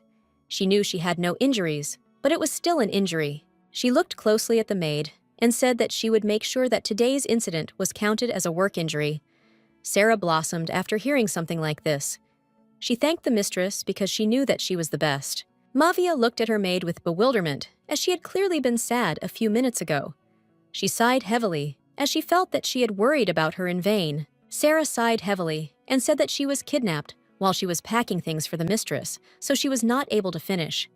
She was in shock, did not know what to do. Maevia looked at her maid intently and said that given the circumstances, she had no other choice. Sarah looked at her mistress with joy, as she knew that she would not do anything to her. She said that her maid had exposed her weaknesses. Therefore, she intended to cut her salary for several months. Some time later, the lady returned to the estate. Madame looked closely at her daughter and asked if she had come to talk about the kidnapping of her maid. Maevia looked at her mother in surprise and asked how she knew such a thing.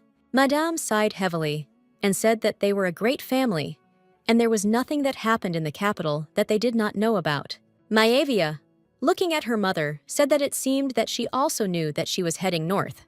Madame sighed heavily and said that of course she knew both about that, and also asked her daughter when she was leaving. Maevia said that in the evening, she was moving to the residence of the Grand Duke right after dinner. Maevia said that they decided not to have a wedding ceremony because they were in a hurry, and she also told her mother that she had officially become the Grand Duchess. Madame told her daughter that since she had already made her decision, she could not stop her, but still she could not stop worrying. The Madame sighed heavily, and looking at her daughter, said that she probably had reasons that she could not tell them. Maevia in turn mentally asked her parents for forgiveness, but she knew that there was little time left since a catastrophe would soon happen in the north. She knew that the attack could only be prevented in this way.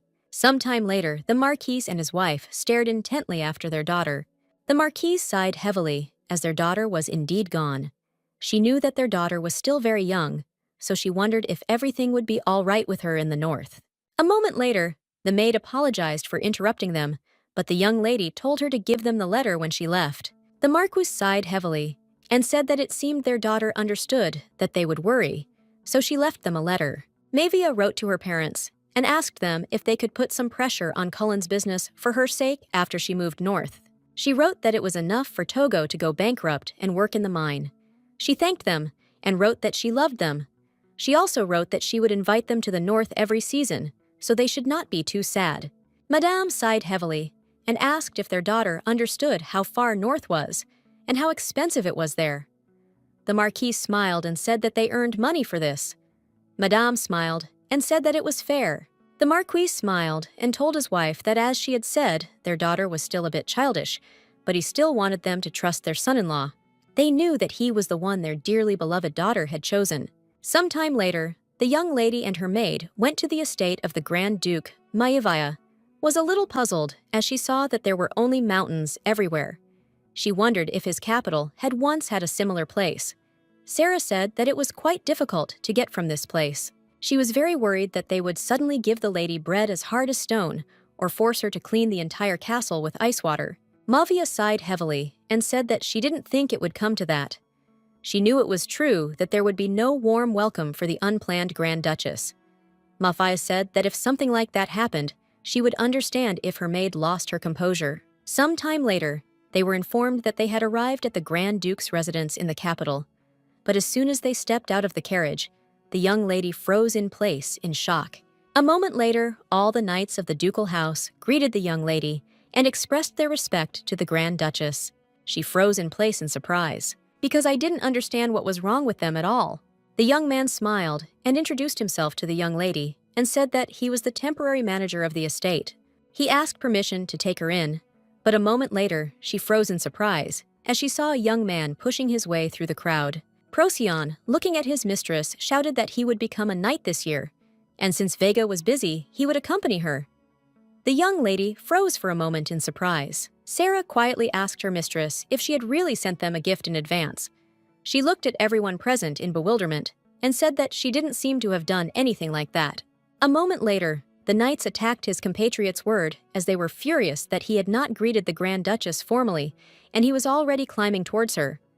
Vega looked at all the knights with fury as they behaved in an unseemly manner right in front of the Duchess. But the young man knew that there was nothing wrong with being beaten, because he had been waiting for this moment all day. Procyon also said that he had prepared a wonderful surprise, such that her ladyship would never think about divorce.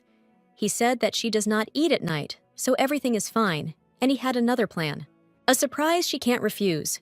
This place with the best sunlight, moonlight, and morning dew, not too high, not too low, the perfect floor for a young lady. He also prepared a luxurious bed for her. She smiled and said that she looked very good.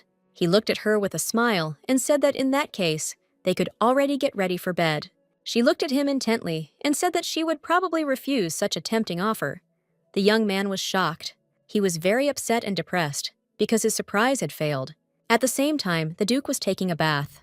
He was puzzled because he told his subordinates to prepare everything perfectly, but she didn't like it. He suggested that perhaps his wife was offended and puffed out her little cheeks. He knew that if this wasn't the case, then perhaps she was already fast asleep in her nightgown. He smiled because he knew that tomorrow morning promised to be interesting.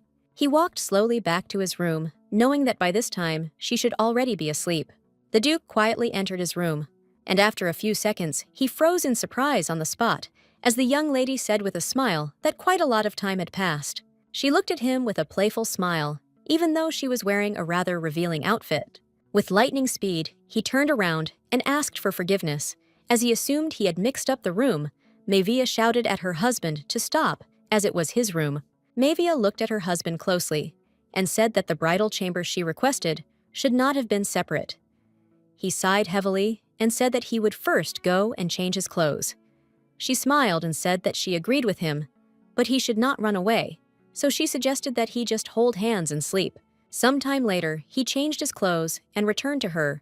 They lay quietly in bed, but the young lady in turn sighed heavily and asked if simply holding hands was too difficult for him.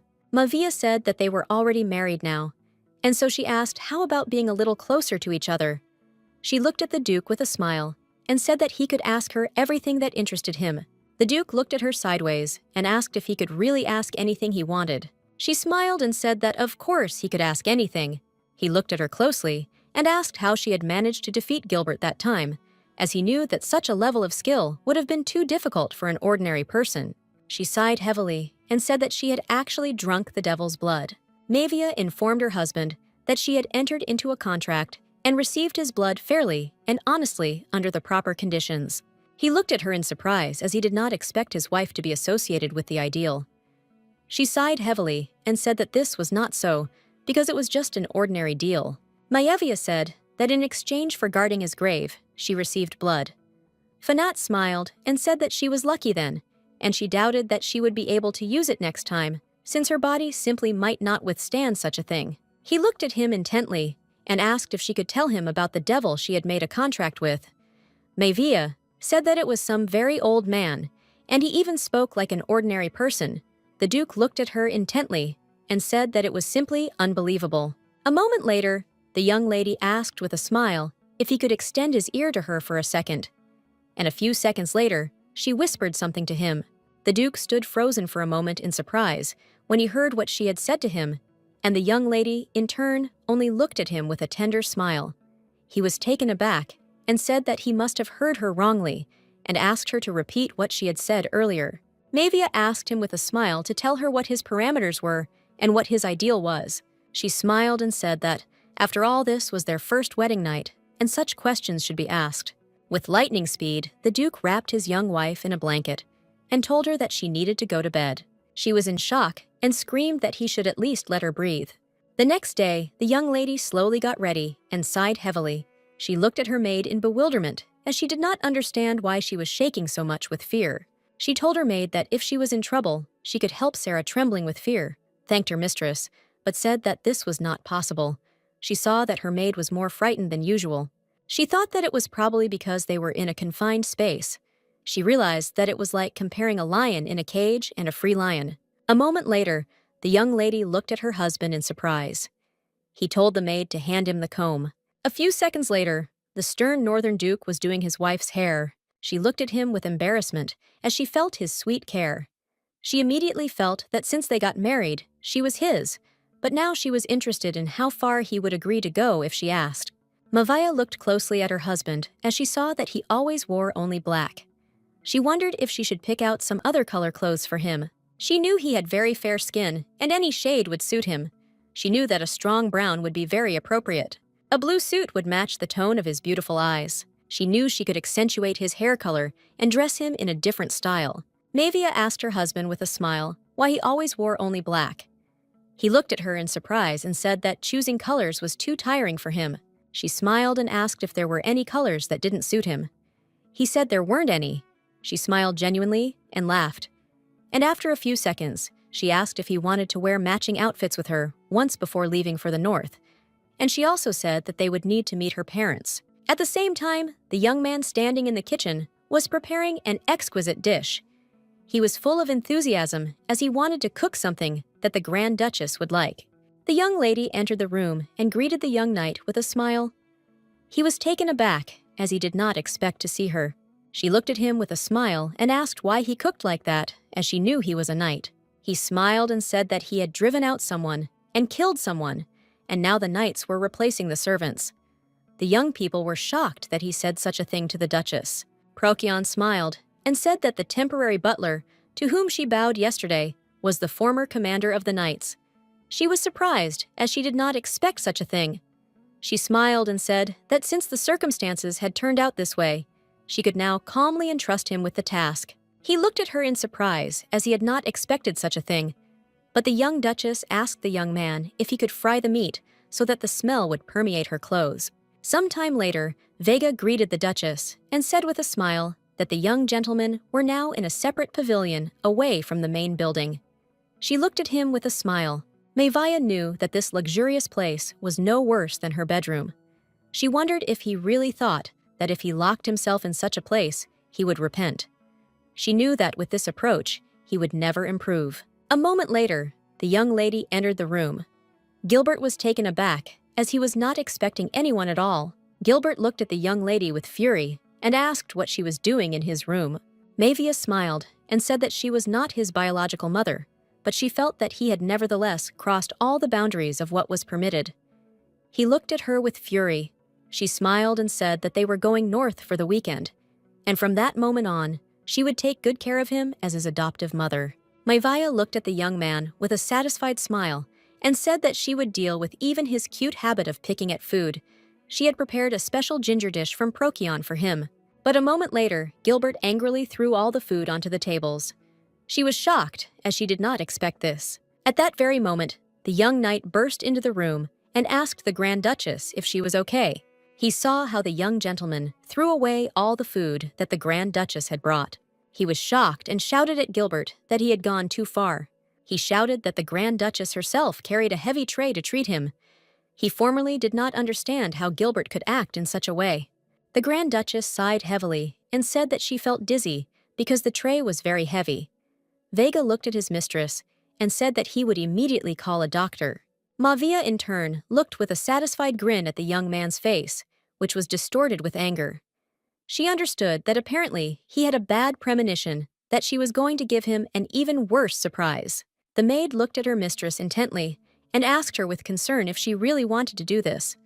Mavia smiled, looking at her maid asking what exactly she wanted to do.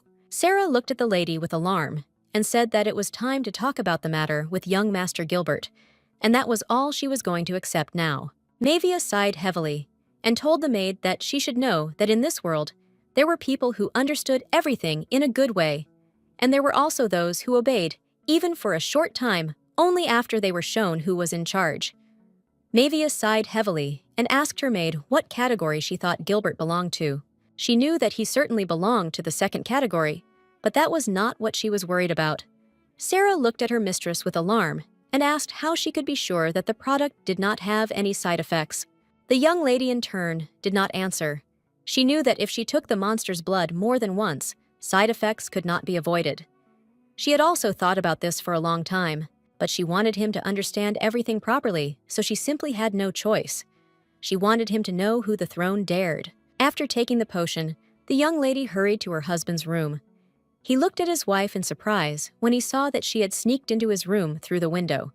She smiled and said that he should get up quickly. Mavia looked at him with a satisfied smile and said that they needed to finish before the medicine wore off. The man, burning with rage and anger, shouted at his subordinates to shut their mouths. He was angry because they asked for a reward when they could not properly complete the task. He shouted with fury that they were worse than cattle. He did not understand how they dared to run away from their owner. At the same time, the spouses closely watched this situation. Mavia looked into the distance with a smirk and said that looking at this, she thought that she was really a good boss. She smiled and asked her husband if he thought so too. The Duke was taken aback for a moment because he was thinking about what to answer her. Mavia was taken aback and asked her husband in confusion why he was not answering her question. He sighed heavily and said that it was probably time for them to go down. A moment later, he extended his hand to her, but the young lady only puffed out her beautiful cheeks and looked intently at her husband. Edith looked at his wife with a gentle smile and asked her to be careful. She smiled and said that she would return to him soon. A moment later, he used his magic, and she disappeared before him. Mavia came down in a flash and approached the young man, and she did not forget to greet him. The Baron was shocked because he did not understand what she was doing in such a place, but he called her by name. Mavia smiled and asked who he was talking about, since she didn't know the name he had called her by. He was in shock, didn't understand what it even meant. He shouted that if she came to him because of the recent incident, then he was simply following Gilbert's instructions. He shouted that no harm had been done to her in any case. Mavia smiled and said that it was so. She looked closely at the young man and said that he should have come to her after all. She looked at him intently and said with a satisfied grin that the rumors that he had been beaten by a maid were too humiliating. The Baron was shocked. He did not understand where the young lady got such strength from. A moment later, the young people looked with bewilderment and fear at the young lady who was beating the young man because she did it with cruelty. Mavia looked closely at the young man she had just beaten. A moment later, she turned her gaze to the young people and asked with a smile if they had seen everything. They were taken aback and shouted that they had seen nothing at all. She sighed heavily and said that it was too bad that they hadn't seen anything, so they should see right now how their boss was being beaten by one weak maid. She looked at them with a fierce grin and asked who she was. Out of fear, they all said in one voice that she was just a maid. She smiled and said that everything was correct. Some time later, the Duke appeared in front of her and asked if she was finished. Mavia smiled and said that she was almost finished with everything. Mavia looked at the young man with a smile and said that everything was finished faster than she thought. The Duke smiled, looking at his wife, and said that in that case, they should leave since they had something left that she should like. Mavia looked at him in surprise, since she did not understand what he was talking about. Some time later, the young men led their boss and asked him to be patient for a little while as he writhed in pain. Gilbert came closer to them and quietly asked his friend why he did not follow his instructions. Bron was furious. He shouted and insulted his friend. Gilbert looked at him sharply and told him to answer and ask him again why he did not follow his instructions. Baron looked at him with fury and shouted at him not to order him around. The Baron was very angry because he knew that Gilbert had actually forgotten about the matter since he was only running after that woman. He shouted that in that case, it would be better to kill her. Gilbert froze in shock on the spot since he did not expect to hear such a thing. Mavia looked at their son with a smile as she realized that he had gone out while they were gone. The Duke told his wife that she had better return home. She was surprised as she did not expect to hear such a thing. The Duke said that he would escort her to the mansion and she should go to bed first. She smiled and asked what about him. Edith looked at her son with cold fury and said that he would finish here and come to her. The young lady in turn realized that today her husband's hands would be covered in blood. She saw his thirst for murder. A few days later, Gilbert sighed heavily and looking into the distance, asked his subordinate what was happening in the main building. Because I saw that it was very noisy there from the very morning. The young man smiled and said that today the ducal couple would visit the Marquis's mansion. Gilbert was surprised. The young man looked at Gilbert with a smile and said that Her Highness the Duchess had asked him to convey something to him. Gilbert was shocked and shouted at his servant to throw away all the food immediately. He saw a note in which the Grand Duchess wrote that heaven punishes people for being picky about food. Mavia looked at her new hairstyle with surprise and said that it was similar to the one her faithful servant did for her. Edith looked away and said that perhaps he was just lucky. The night before, he had asked Sarah to show him how to braid his hair.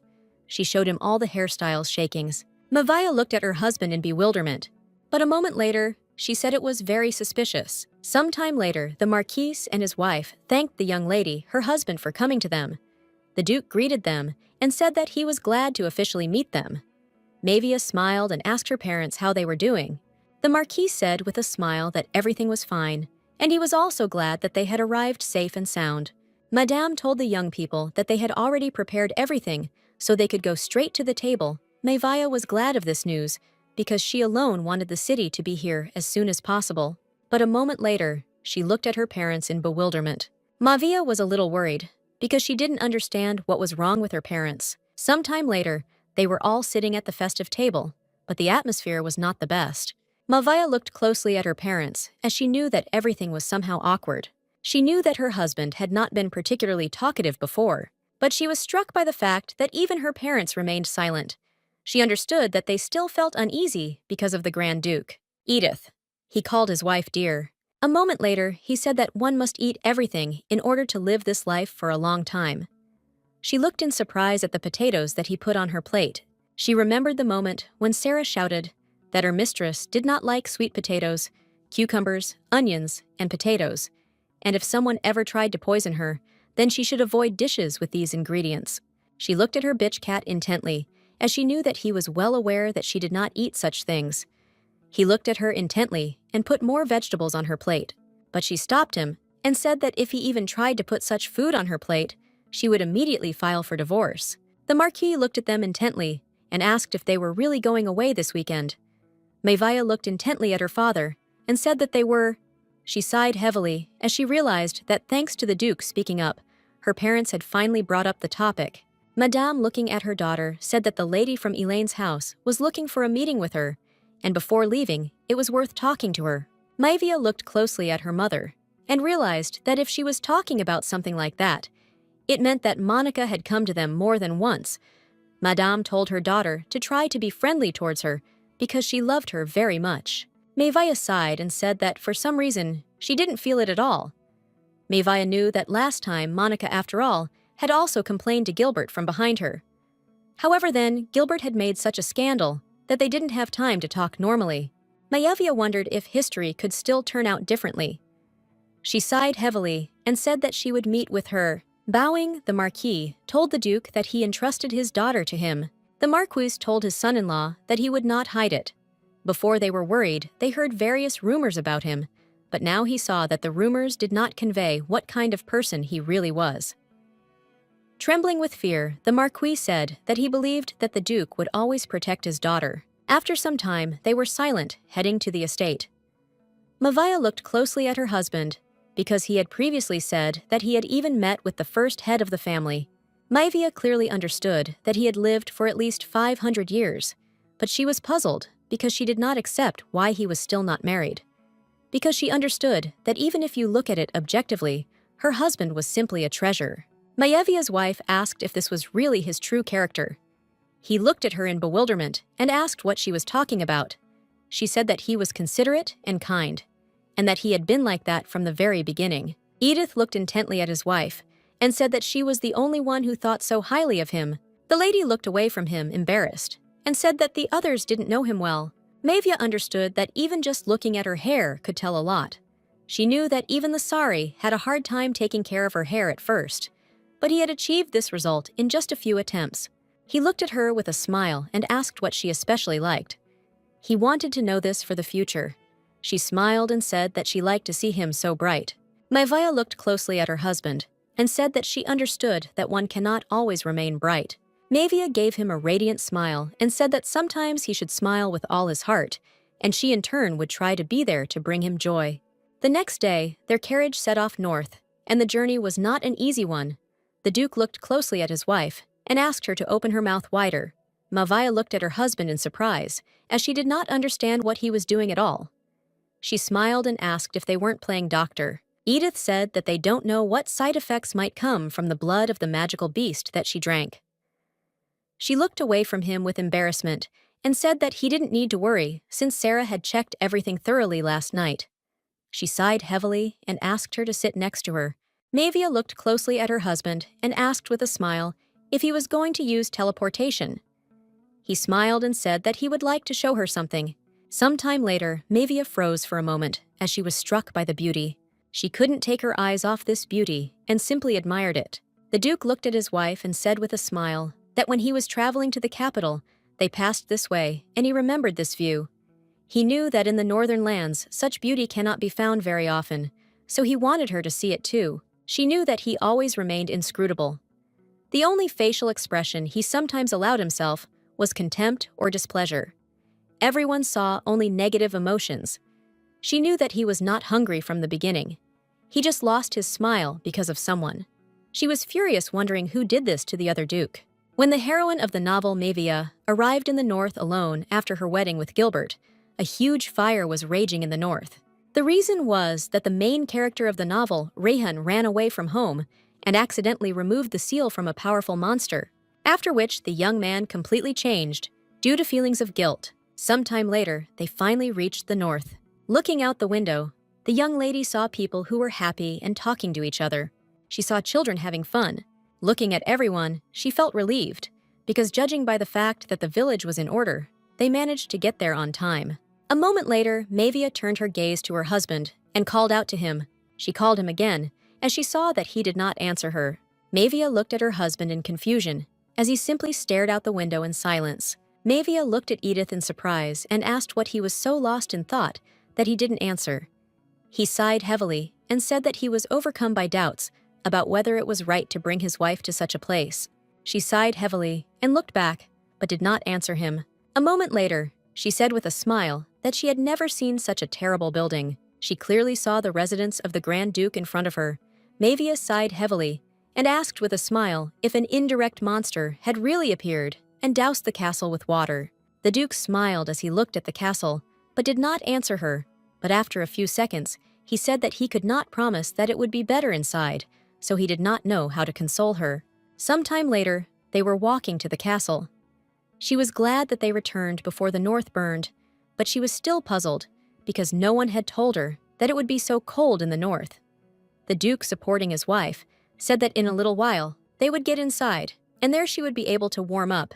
Manhwa was momentarily perplexed when she saw the cat. Manhwa was very surprised as a whole crowd of cats rushed towards her. She looked at her husband in surprise and asked if the second young gentleman really liked cats. Edith looked at the cats in surprise and said that it was unlikely. She asked in surprise if these were all his animals. Edith sighed heavily and said that he would not keep such a clumsy creature even if it were given to him as a gift.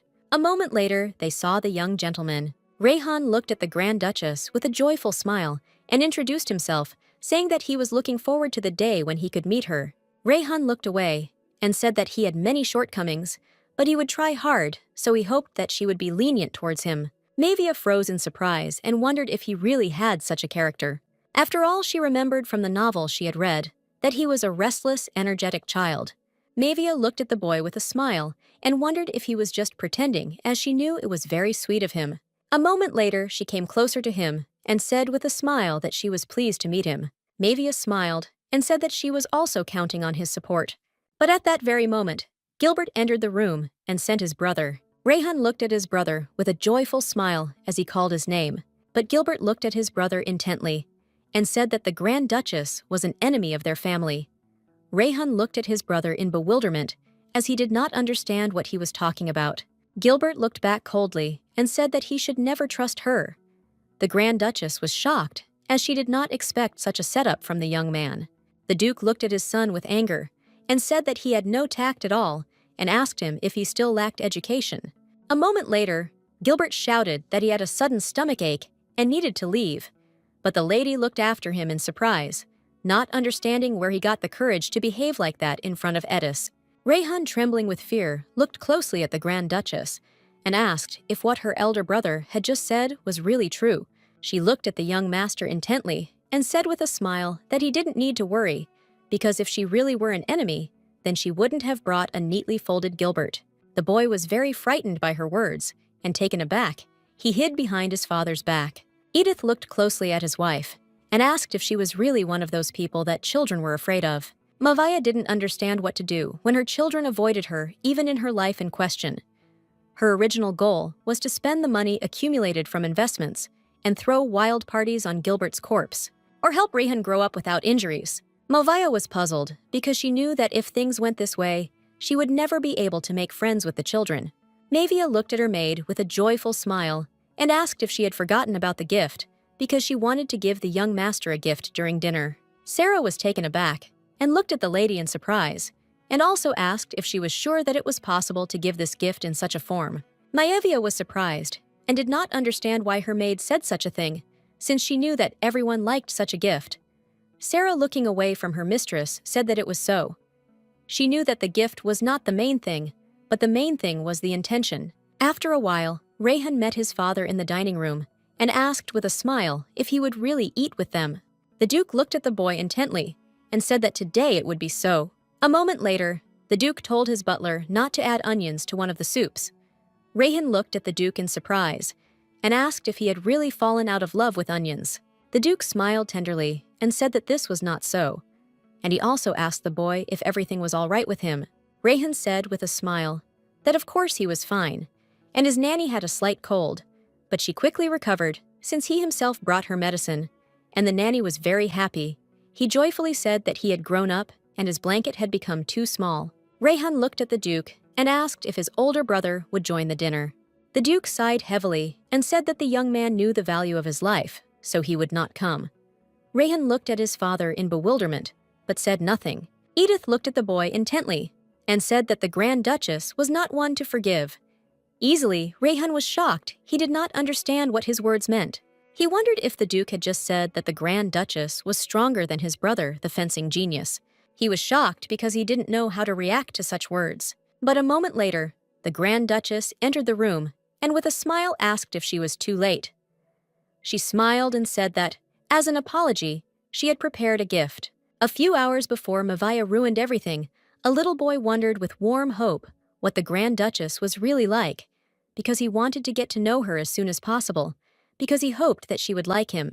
Rayhan was taken aback, as he was glad that she had given him a gift, but at the same moment he was very worried.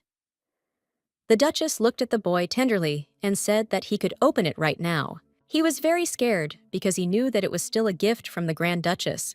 When he opened the gift, he froze in place from surprise and shock.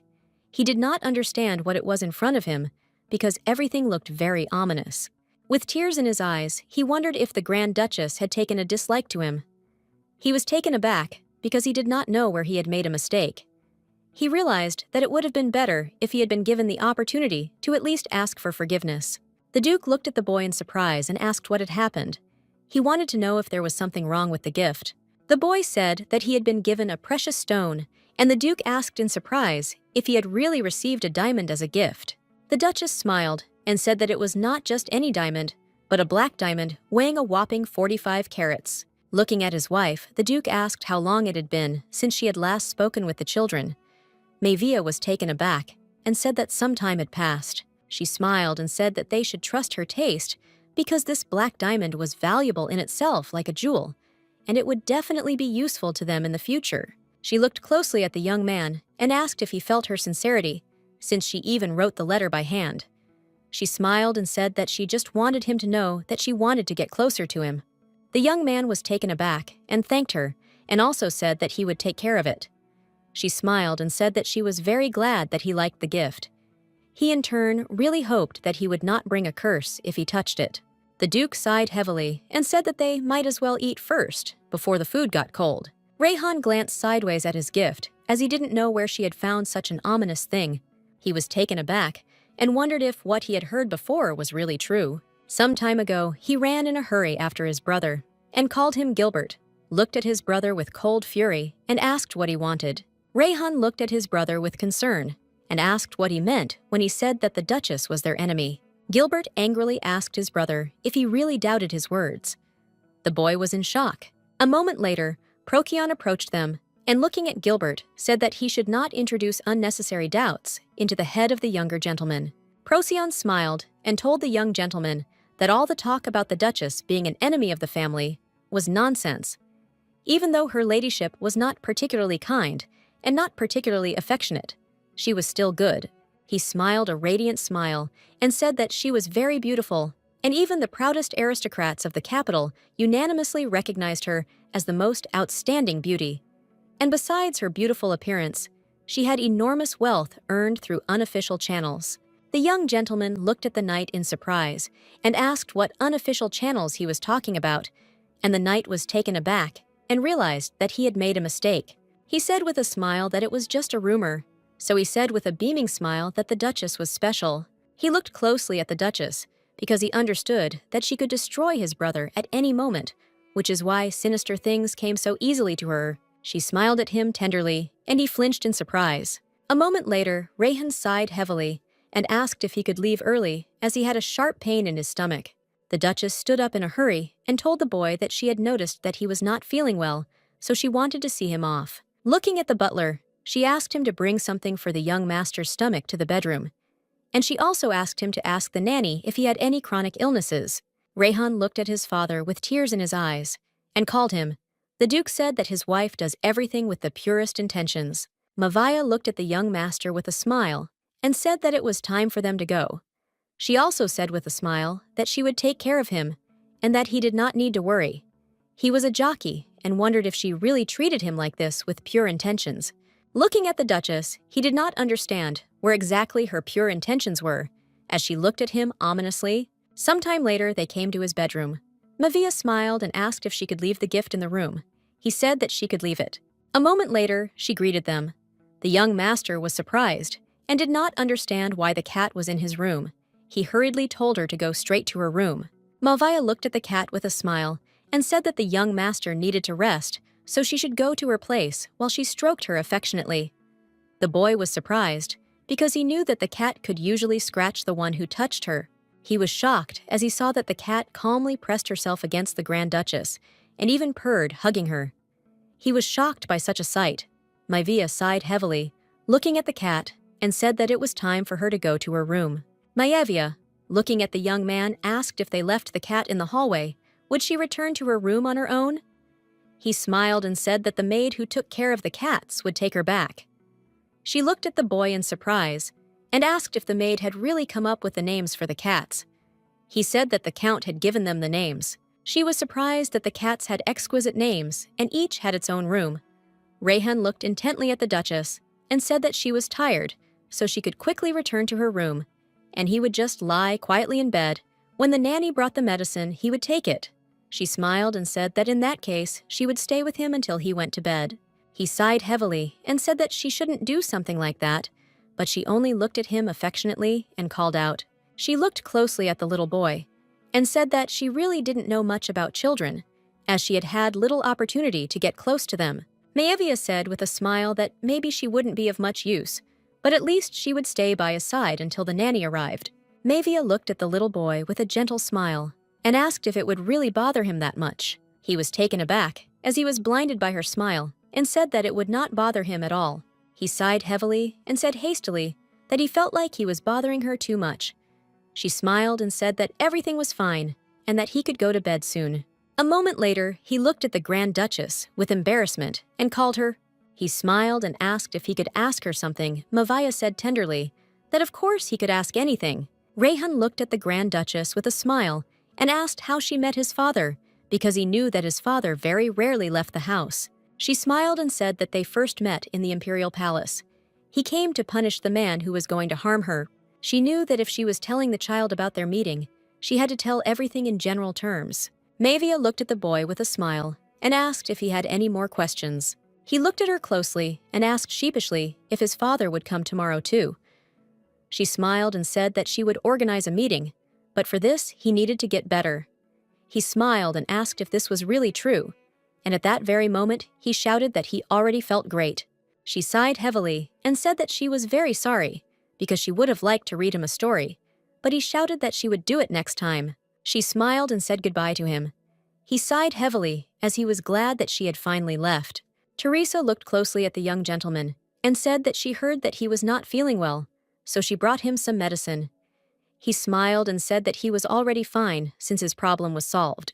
Rayhan understood perfectly well that the Duchess was truly an amazing person because everyone worshipped and feared their father, but she was not afraid at all. Most likely, it was because she was so strong that she could crush even his brother.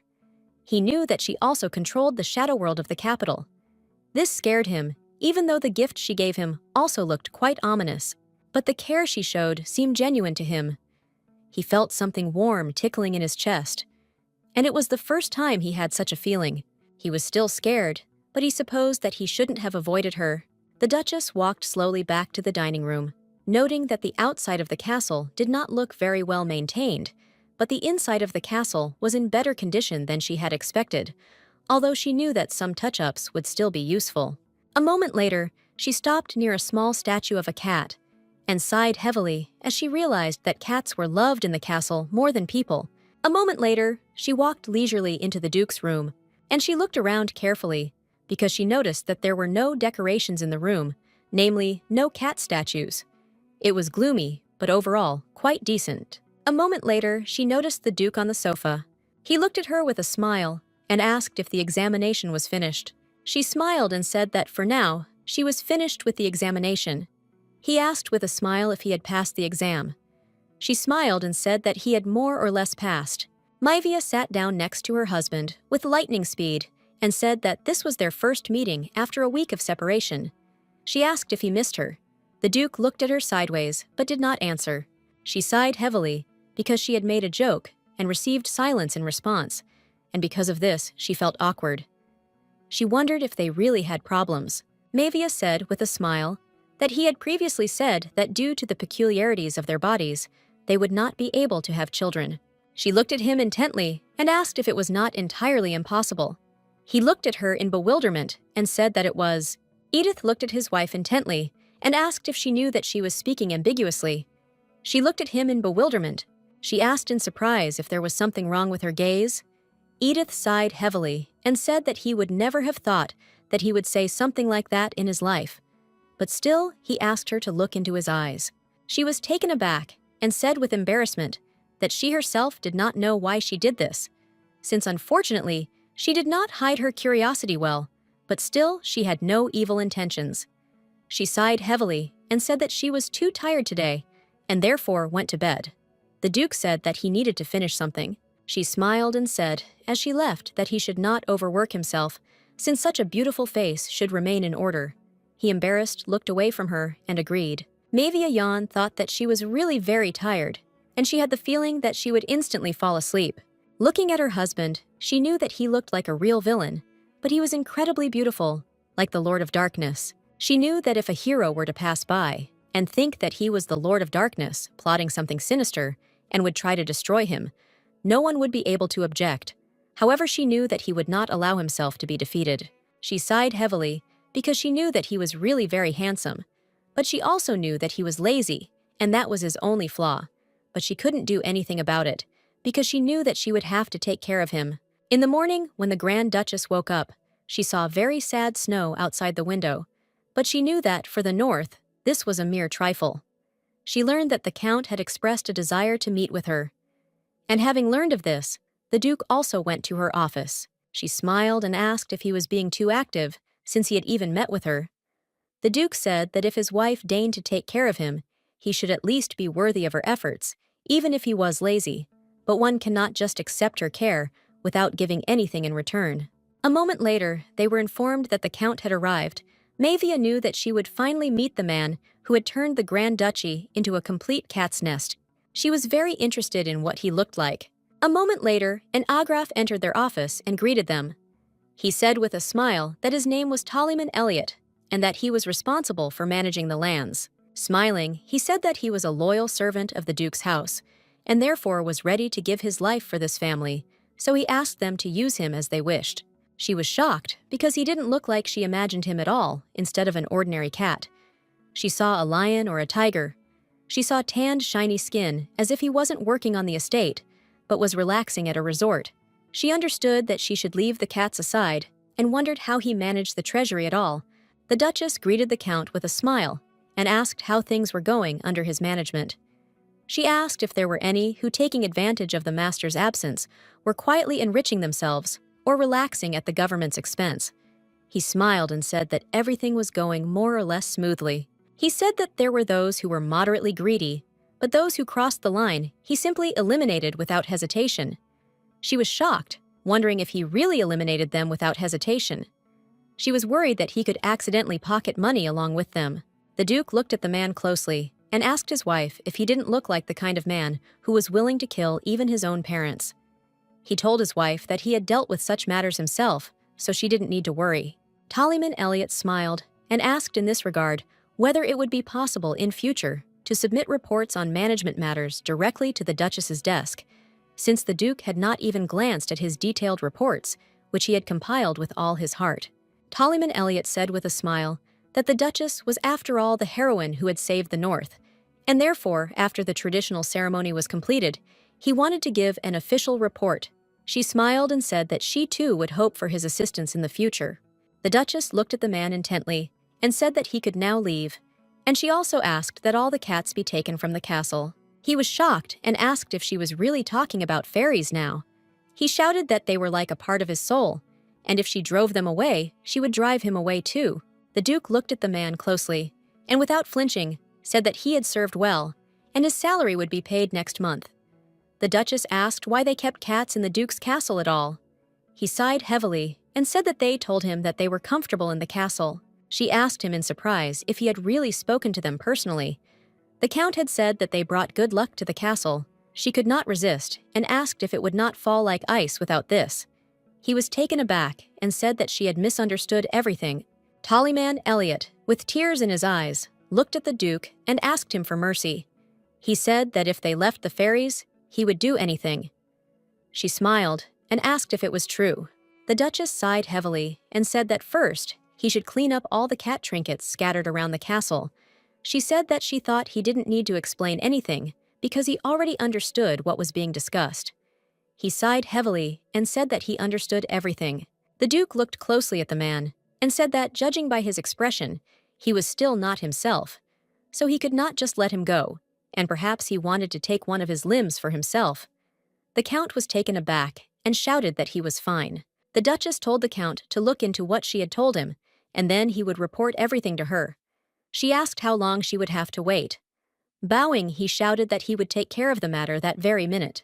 Mavia looked at the man closely and told her husband that they could let him go. The Duke sighed heavily and said that if his wife wished it, then he would do so. As he left, the man thanked the ducal couple and said that with their permission, he would take on the task entrusted to him. Mavia looked closely at the Count as she realized that he was not only stubborn, but she saw that her husband was not so much against sweet stubbornness. She realized that, judging by the document, the Count had a lot of work. Mavia wondered if he was the same nameless assistant who had feces in the novel sometimes. Mavia knew that this meeting went well, and so she wanted to see how it would go further. She did not want to drive the cats away, since they would be useful for the young master. She knew she had made it clear to him that she was not to be trifled with, and that he would now be more careful. A moment later, the Duke spoke to his wife about the ceremony. He sighed heavily and asked for forgiveness, as he should have explained everything to her in advance. But since the Duchess had not been in the house for a long time, he completely forgot about this ceremony. Mavia said that she understood everything and also asked what kind of ceremony it was. He said that everything was simple, and on the night when the moon rose, you needed to climb the first tower. He didn't have time to finish speaking before the young lady covered his mouth with her palms and asked him to wait a little. Mavia looked at the Duke with a smile and said that she would better clarify all the details with the second young gentleman. She smiled and asked if it would be possible to bring him to them for a few minutes later. The Duke froze in embarrassment and told his wife that she could do as she wanted. Some time later, Mavia met with the young master and apologized for disturbing him, but in reality, she needed his help.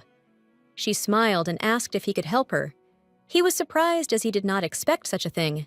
She smiled and said that she heard that she needed to go through the traditional ceremony in the first tower, but she didn't know anything about it, so she would feel better if he gave her advice. So she came to him. Rayhan stood frozen for a moment, not knowing what to answer. But after a few seconds, he said that he heard that a spirit lived in that tower, and legends said that the first great duke sealed it. The Duchess smiled and said that it was a very mysterious story, so she asked if she could come closer to him to hear him better. He smiled and agreed with her. However, a moment later, he shouted that he had heard something about the blood of the family. The Duchess was taken aback, as she did not expect such a thing. He looked at her closely and said that it most likely had something to do with the blood of their family. She smiled and said that she thought so too. Mavia looked at the young gentleman with a gentle smile and thanked him for explaining everything to her so clearly. She was glad because she knew that she had done the right thing when she approached him. The young gentleman, in turn, was very embarrassed after her words and said that he was very glad that he helped her. She looked at him with admiration because she knew that he was just a cutie. Mavia looked at the young master closely and said that she was going to have tea with the Duke soon, so she asked if he would join them, since as far as she knew, he still had classes. But if he had free time, she would like to see him. He asked in surprise if he could really join. She smiled and said that she would wait for him while he got ready and changed his clothes. Rayan said with a joyful smile that he would do everything quickly.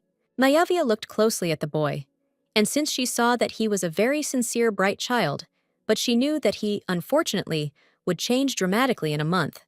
She understood that they needed to create happy memories so that he would not even have thoughts of running away. She knew that, as an adoptive mother, she had to win his trust. She wanted to protect him from his older brother's violence, and she also wanted to show him the Grand Duke's face more often. She knew she had to do the right thing to keep him pure and innocent. At the moment when she thought about such a thing, he appeared in a losing form, the glitter of gold jewelry, artfully styled hair. One glance was enough to understand the depth of his feelings for the great Northern Duke. He seemed sincere and enjoyed drinking tea with the Duke, and then his childish spontaneity finally appeared. Even the look with which he looked at the Duchess lost its former wariness. After some time, the head butler took the young man to his next lesson. Edith looked closely at his wife and asked with a smile if she had listened to Rayhan's story about the spirits.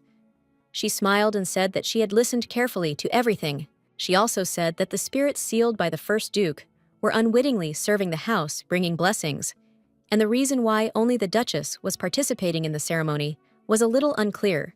She asked the Duke if they could take revenge on the descendants of the one who imprisoned them. She said that the weather today is not very good, but since they took on the matter, it is better to finish it quickly.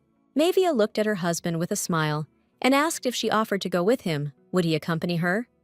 The Duke sighed heavily and said that of course he would go with her, since she always remembered to accompany him on every outing, and he didn't even know whether to thank her for it or not.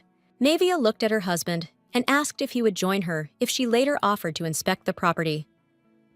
The Duke frowned for a moment. He smiled and said that it would not be difficult to accompany her, but he was still curious about the role she had assigned him. She smiled and said that he was her bodyguard protector and personal hairdresser. Long ago, magical beasts were called demons, for any pact made with their blood invariably led to human death. But the one that came to Mavius was different. Even if the treaty was broken, it did not demand life, but only fleeting torment. Of course, the curse of the ban still lay on him, but if she knew about it, she wouldn't care.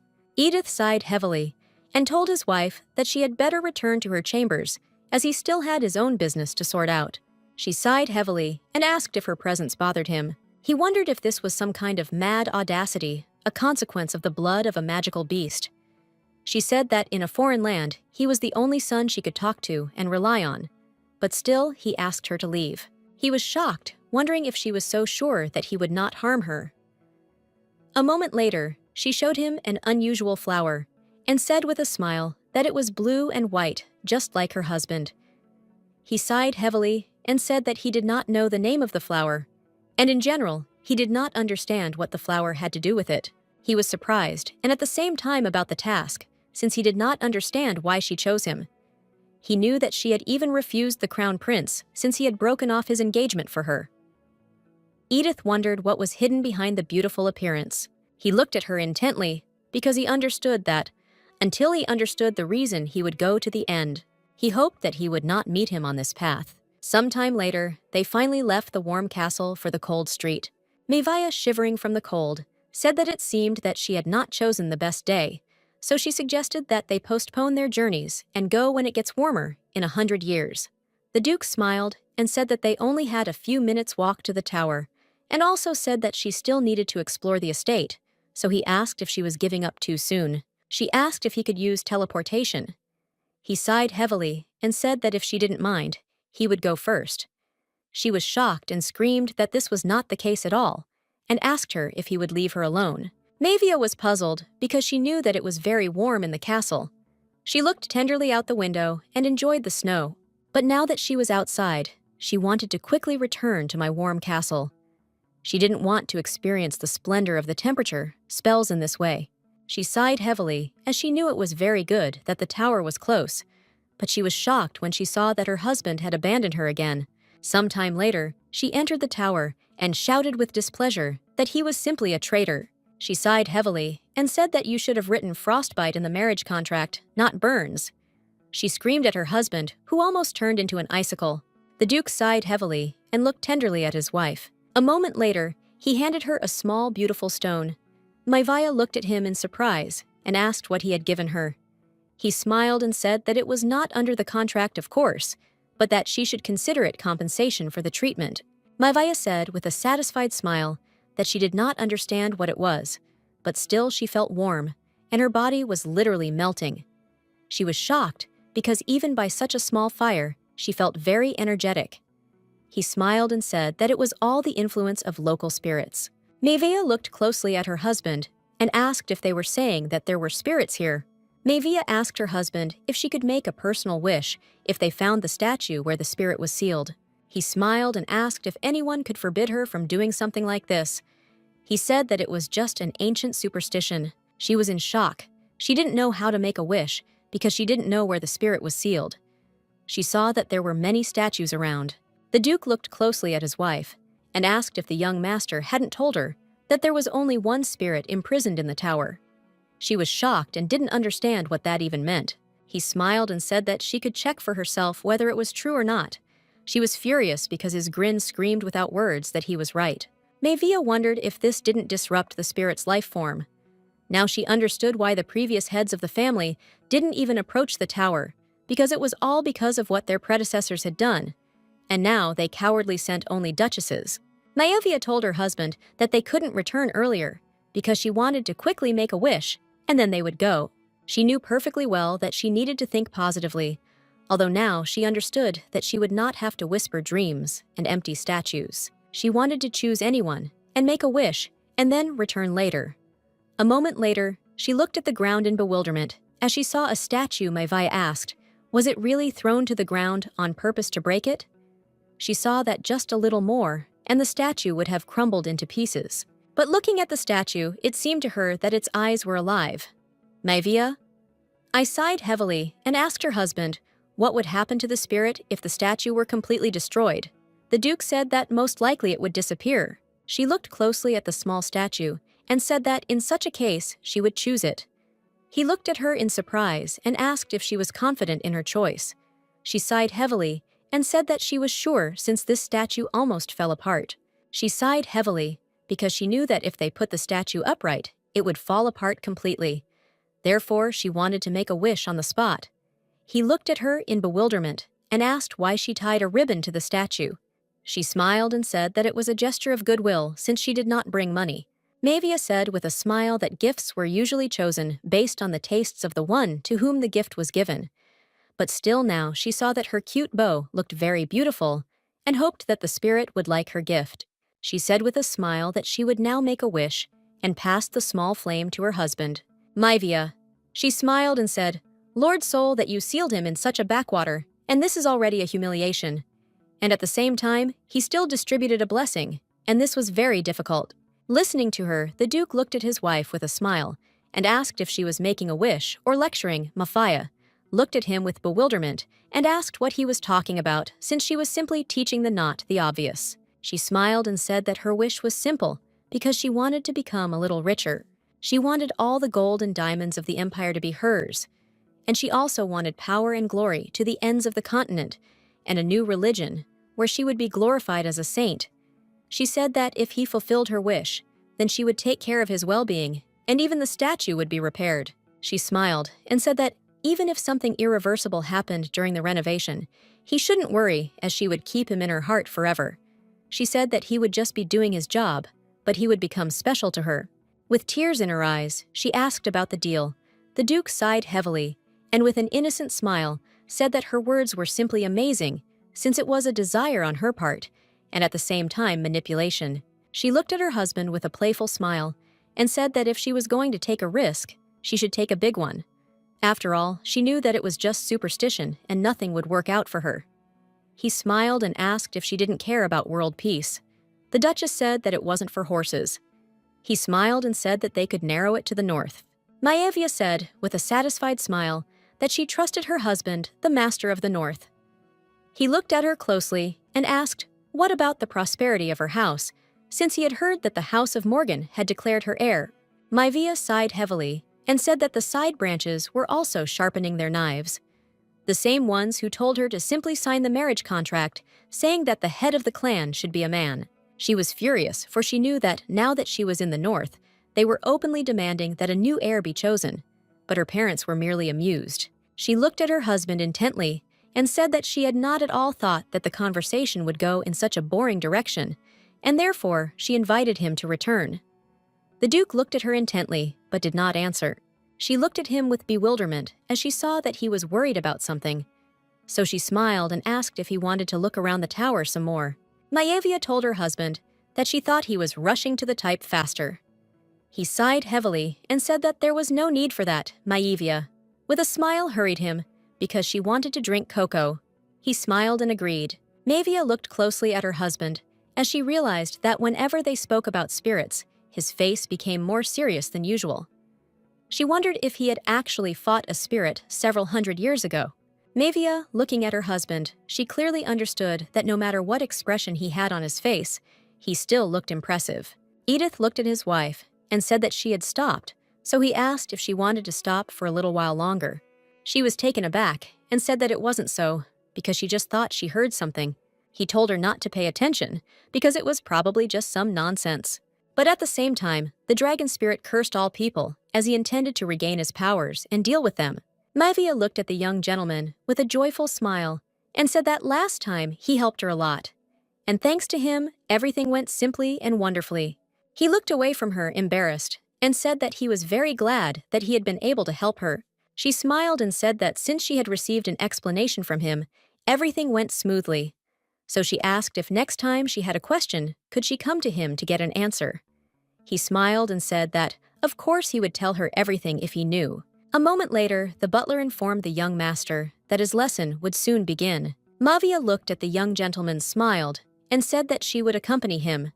He was surprised and said that she did not have to do this, but the Duchess said that since she had been sitting for a long time, her legs were numb. He smiled and agreed. Maevia looked at the young master with a smile and said that there was an old shabby stone statue in the tower, and she thought that there was a dragon, but the Duke said that this article was a gargoyle. To her, Rehan smiled and asked if she thought that gargoyles and dragons were quite similar. She smiled and said that she probably was right.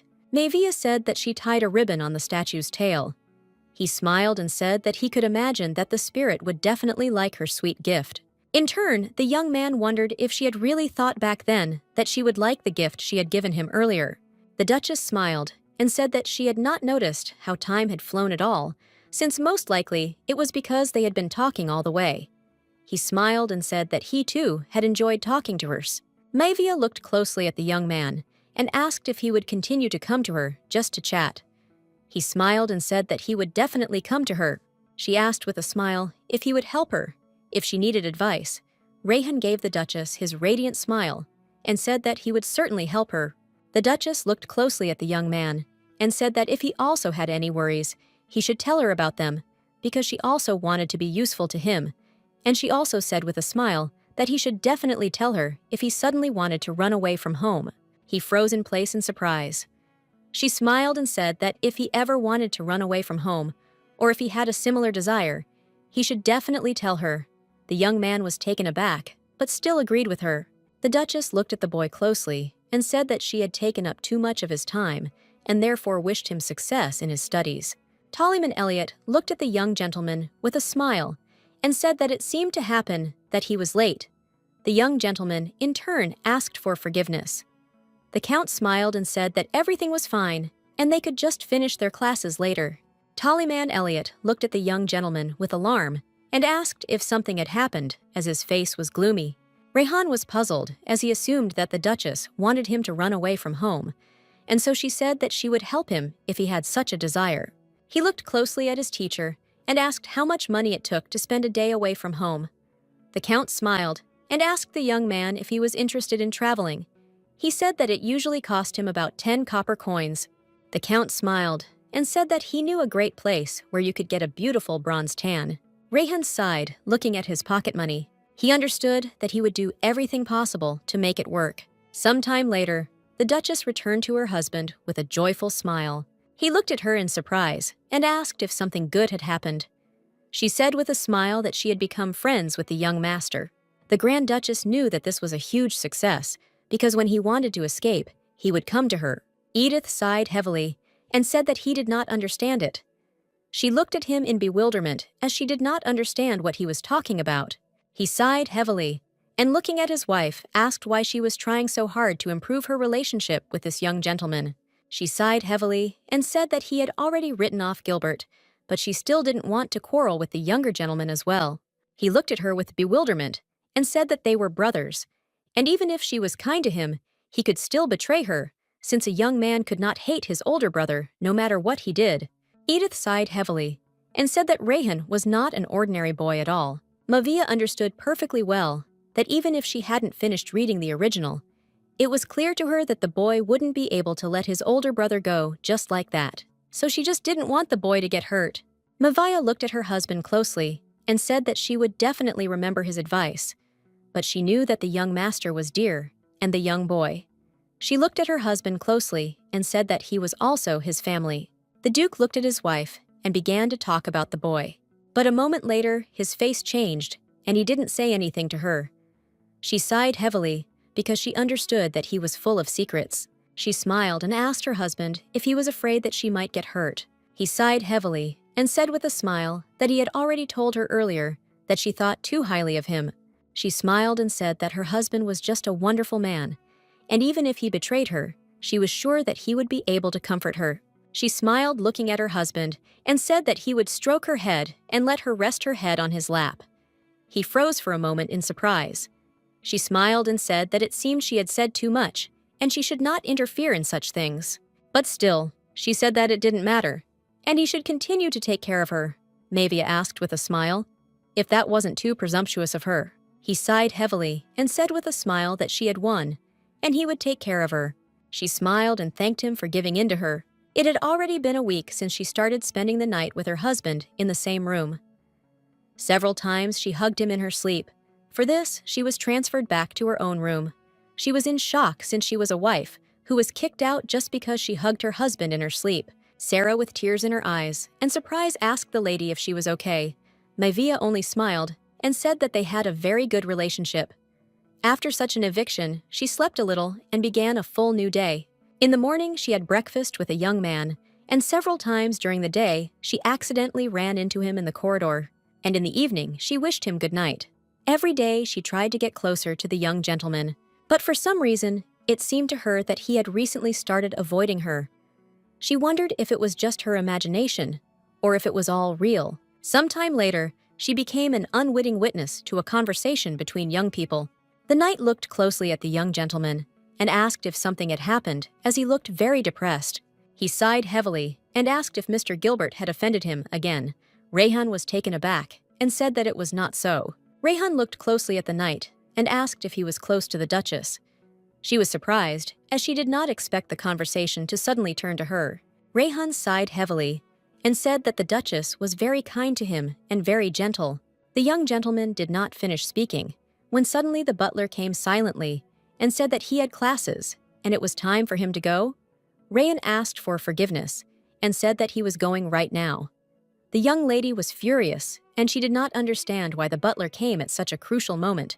At this time, the young knight thought for a moment, since he did not know what had happened between the young master and the Duchess. At the same time, the Duchess quietly crept up to the young knight and said in a puzzled tone that she herself was interested in what had happened.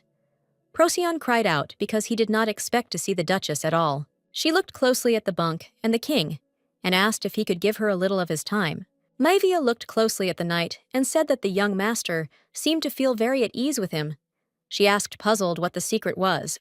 He was taken aback and said that, in fact, there were no special reasons. She looked at him intently and said that he should think again and very carefully, because there was probably something. He smiled and said that now that he thought about it, he remembered that after he defeated his sparring partner with one punch, they became closer. She was taken aback and wondered if she could defeat him with one blow, everything would work out. The young man was in shock, as he was not yet ready to part with his life. Prokyon looked closely at the Duchess and asked if there was something going on in their relationship.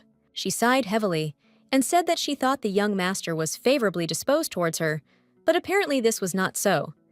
He sighed heavily and said that even he could see that this was not so. She looked at him intently and asked if he really wanted to fight with her. He shouted that he couldn't do it and also asked her to give him a chance because he wanted to figure out what was wrong with the young master. Manhwa asked with a smile if she could rely on him. Then he smiled and said that of course he would do everything and find out everything, only he begged her to cancel their sparring. She smiled and wished him luck. Some time later, he returned to her again with a joyful smile. The Duchess looked at him intently and asked if he had done the task properly. He smiled and said that, of course, he had done everything properly. She looked at him impatiently and asked what the reason was. She sighed heavily and asked if he had explained well that this would not happen. He smiled and said that he had not said anything. He just thought that this was possible and could really happen. She was shocked and asked him to say everything properly. The knight looked closely at the lady and said that earlier, the maid had told him that the master had asked her for pocket money. She was surprised and looked at him, but at that very moment, he said that this was the first time Teresa had been surprised. Manhwa said with a smile that if he was afraid of her, because she could crumple his brother like a piece of paper, then she already had a solution. He looked at her in surprise and asked what solution she was talking about. The Duchess smiled predatorily and said that she simply needed to show that she couldn't do it. The young man, in turn, looked at her with bewilderment and imagined this picture. She stood quietly behind the door and waited for the young man, knowing that he would soon pass by. A moment later, she finally noticed him and prepared to act. She looked at the young man intently, as she found it funny to even think that with that sweet face, he was worried that she might crush his brother. But she knew it was okay, because she had a damn simple solution. She knew she just needed to show that she wasn't that strong a moment later. Manhwa pretended to feel dizzy and fall. Manhwa said with all her might that if someone didn't catch her, she might just fall to the ground. The young man ran towards her in a hurry and shouted that he would catch her. A moment later, the young gentleman managed to catch the Grand Duchess. She looked at him intently and with a tender smile thanked him for catching her. But looking back, he froze in shock because he did not understand why there was no one in the corridor. No one was there since the young Duchess had foreseen everything and dismissed all the servants in advance. She looked at him intently with her hoarse voice, told him that he didn't need to bother so much because this happened to her all the time. He looked at her in surprise, but remembered how last time she had blood pouring from her ear. With tears in her eyes, she said that she had been in poor health since birth. He was shocked, as he did not expect this. Rayhan said that she should rest a little, and then everything would pass, but he knew that her bedroom was far away. He looked at her intently and asked if she would like to rest in his room. The Duchess joyfully shouted that in that case she would feel better, much faster. Rayhan said with a gentle smile that in that case he would hold her hand and they could walk together. She thanked him with a gentle smile for his support, but he still looked at her with bewilderment and asked why she was walking alone. The young Duchess did not know what to answer and quickly pretended that she was feeling dizzy again. He looked at her with a sad look and asked if he should just carry her on his back. She smiled and said that everything was fine and he didn't need to worry so much. Manhwa looked at him with a radiant smile and asked if he could just stay next to her because she thought that would be enough. He looked away from her, embarrassed, but still agreed. Some time later, the young man, smiling, made the young Duchess's whole bed.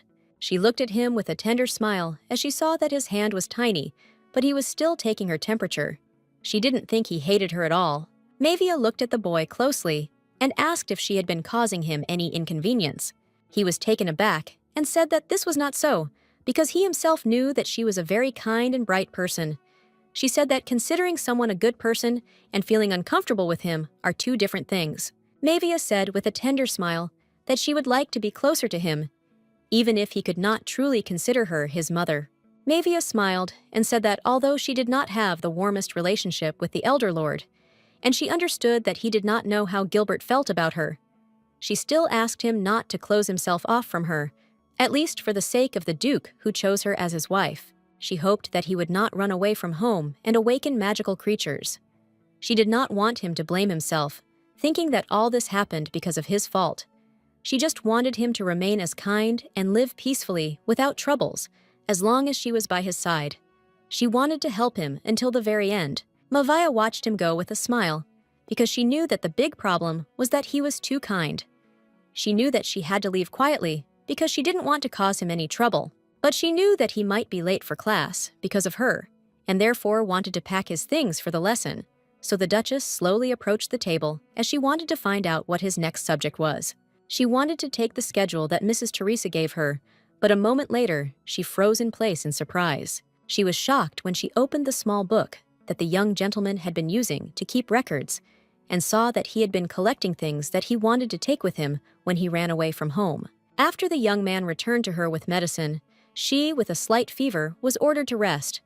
She wanted to say that she did not mean at all that he should run away from home, but she understood that this would be the same as admitting that she had read his notebook. Manhwa was in shock, not understanding how things had gone wrong, and wondering why he had misunderstood her words. She was furious because she understood that everything that happened was Gilbert's fault, since he had severely trampled on the very assessment of his younger brother.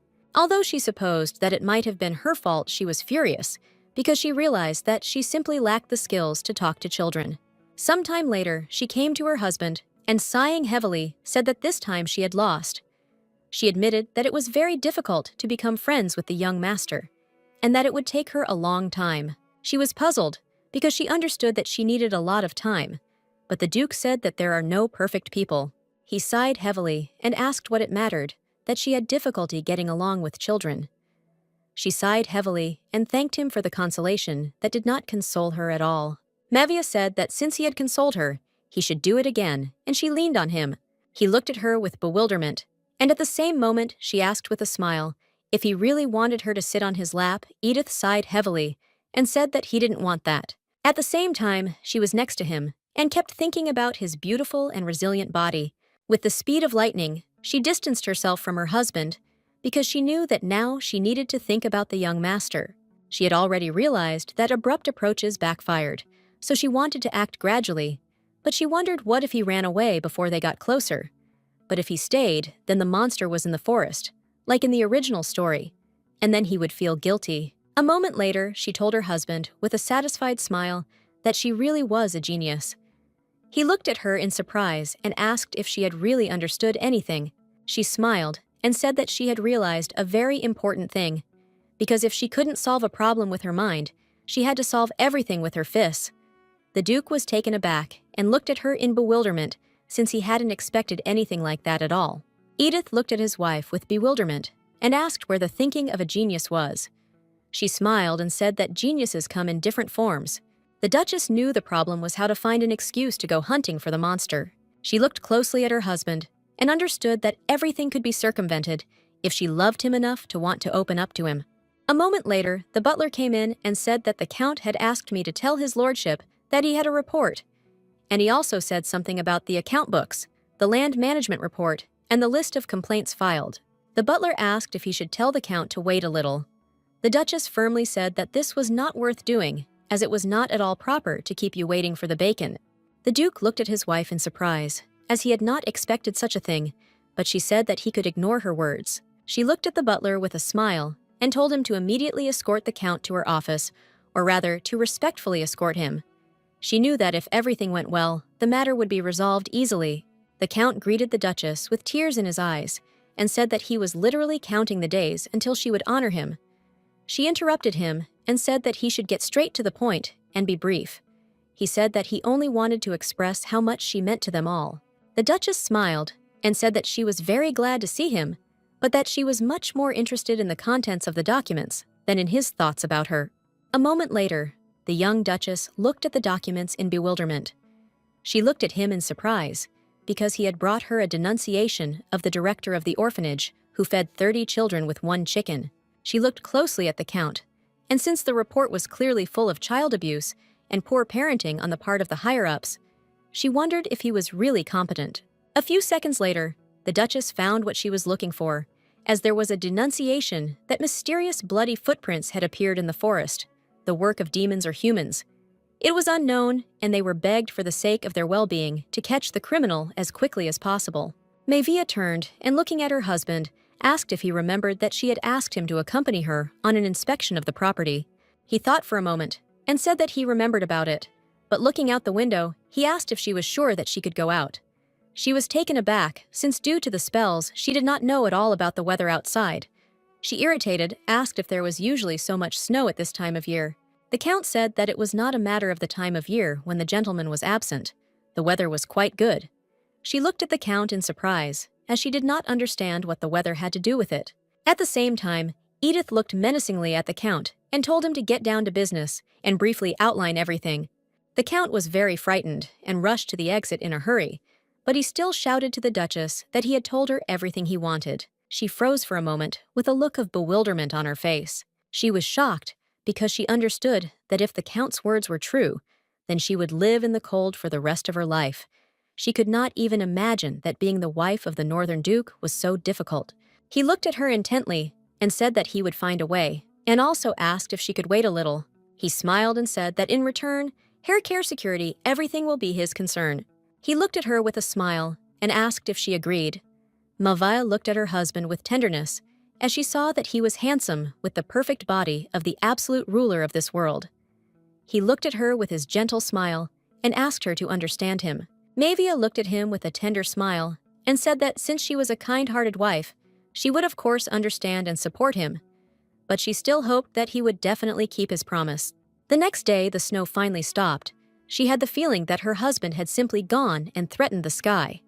She knew that, of course, a person could not do something like that, but she was not sure that her husband was not capable of it, since she knew that he was not an ordinary person at all.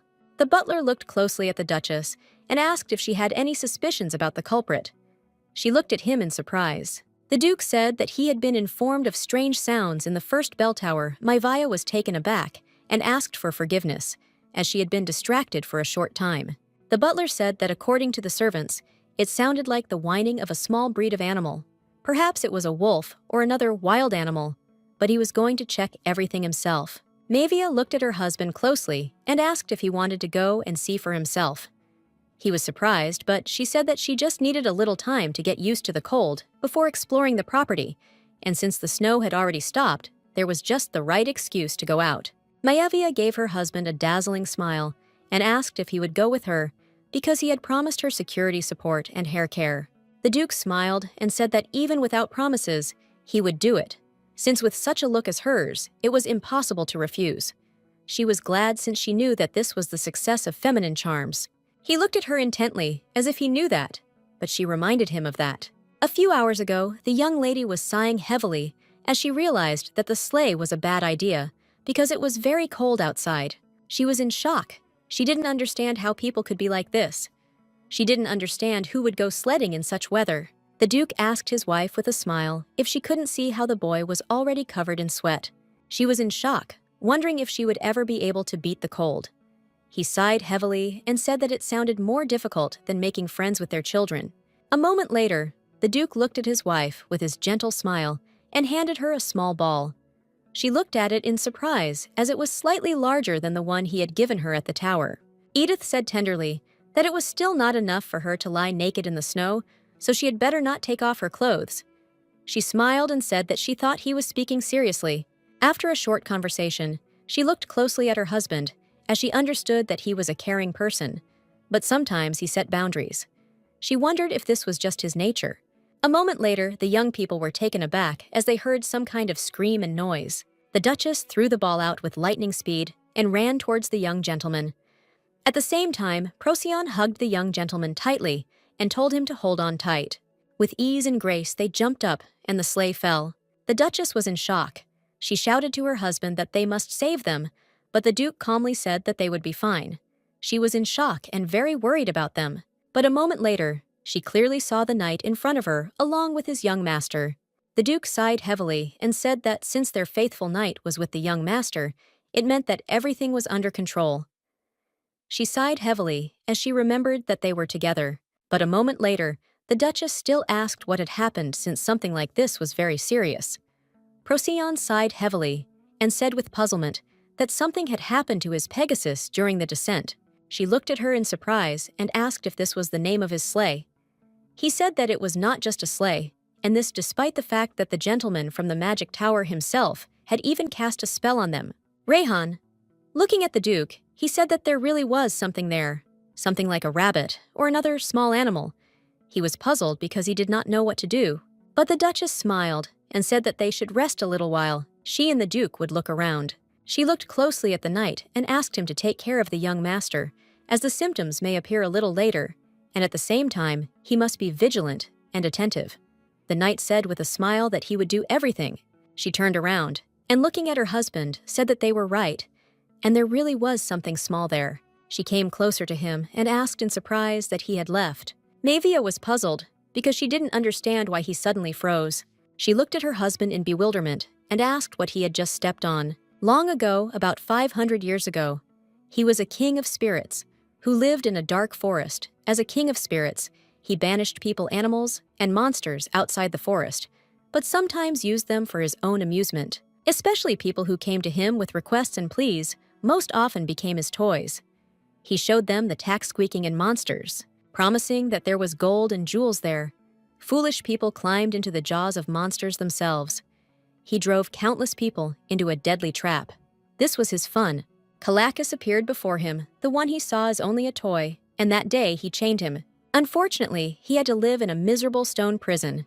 Unlike the spirits who were imprisoned with him, he found himself in the most fragile and cramped vessel, and in order not to crumble to dust, he was forced to cling to life like a cornered animal. At first, he thirsted for revenge, then unsuccessfully denied reality. And when his patience ran out, he tried to escape. She exuded not the sickening, sinister scent that was common to humans, but a sweet, alluring scent, so much so that he almost wondered if it was him. But as soon as she opened her mouth, he immediately changed his mind. After all, she said that if he fulfilled her wish, she would take care of his well-being and even restore his statue. And even if he disappeared, she would still remember him. He was furious and wondered if it had been a good deal. Then he swore that if he broke free, he would take revenge on all the people who despised him, especially that girl, because he wanted to make her feel real horror while she was still alive. From that day on, he rolled on without stopping. Until she finished, he did not escape from the dark tower and set off on the trail of that strange girl who came to ask him for a wish. He was in shock, because if he had known then what he knew now, he would have quietly avoided it.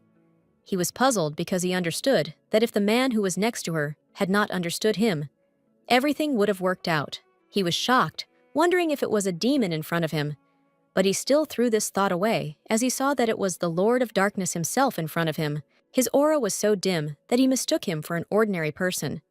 He wondered if the man had deliberately hidden his presence. Now that he thought about it, he looked exactly the same as the first Duke. Mavia was taken aback and looked in surprise at what her husband had stepped on. She was shocked because she realized that in front of her was a statue from the tower.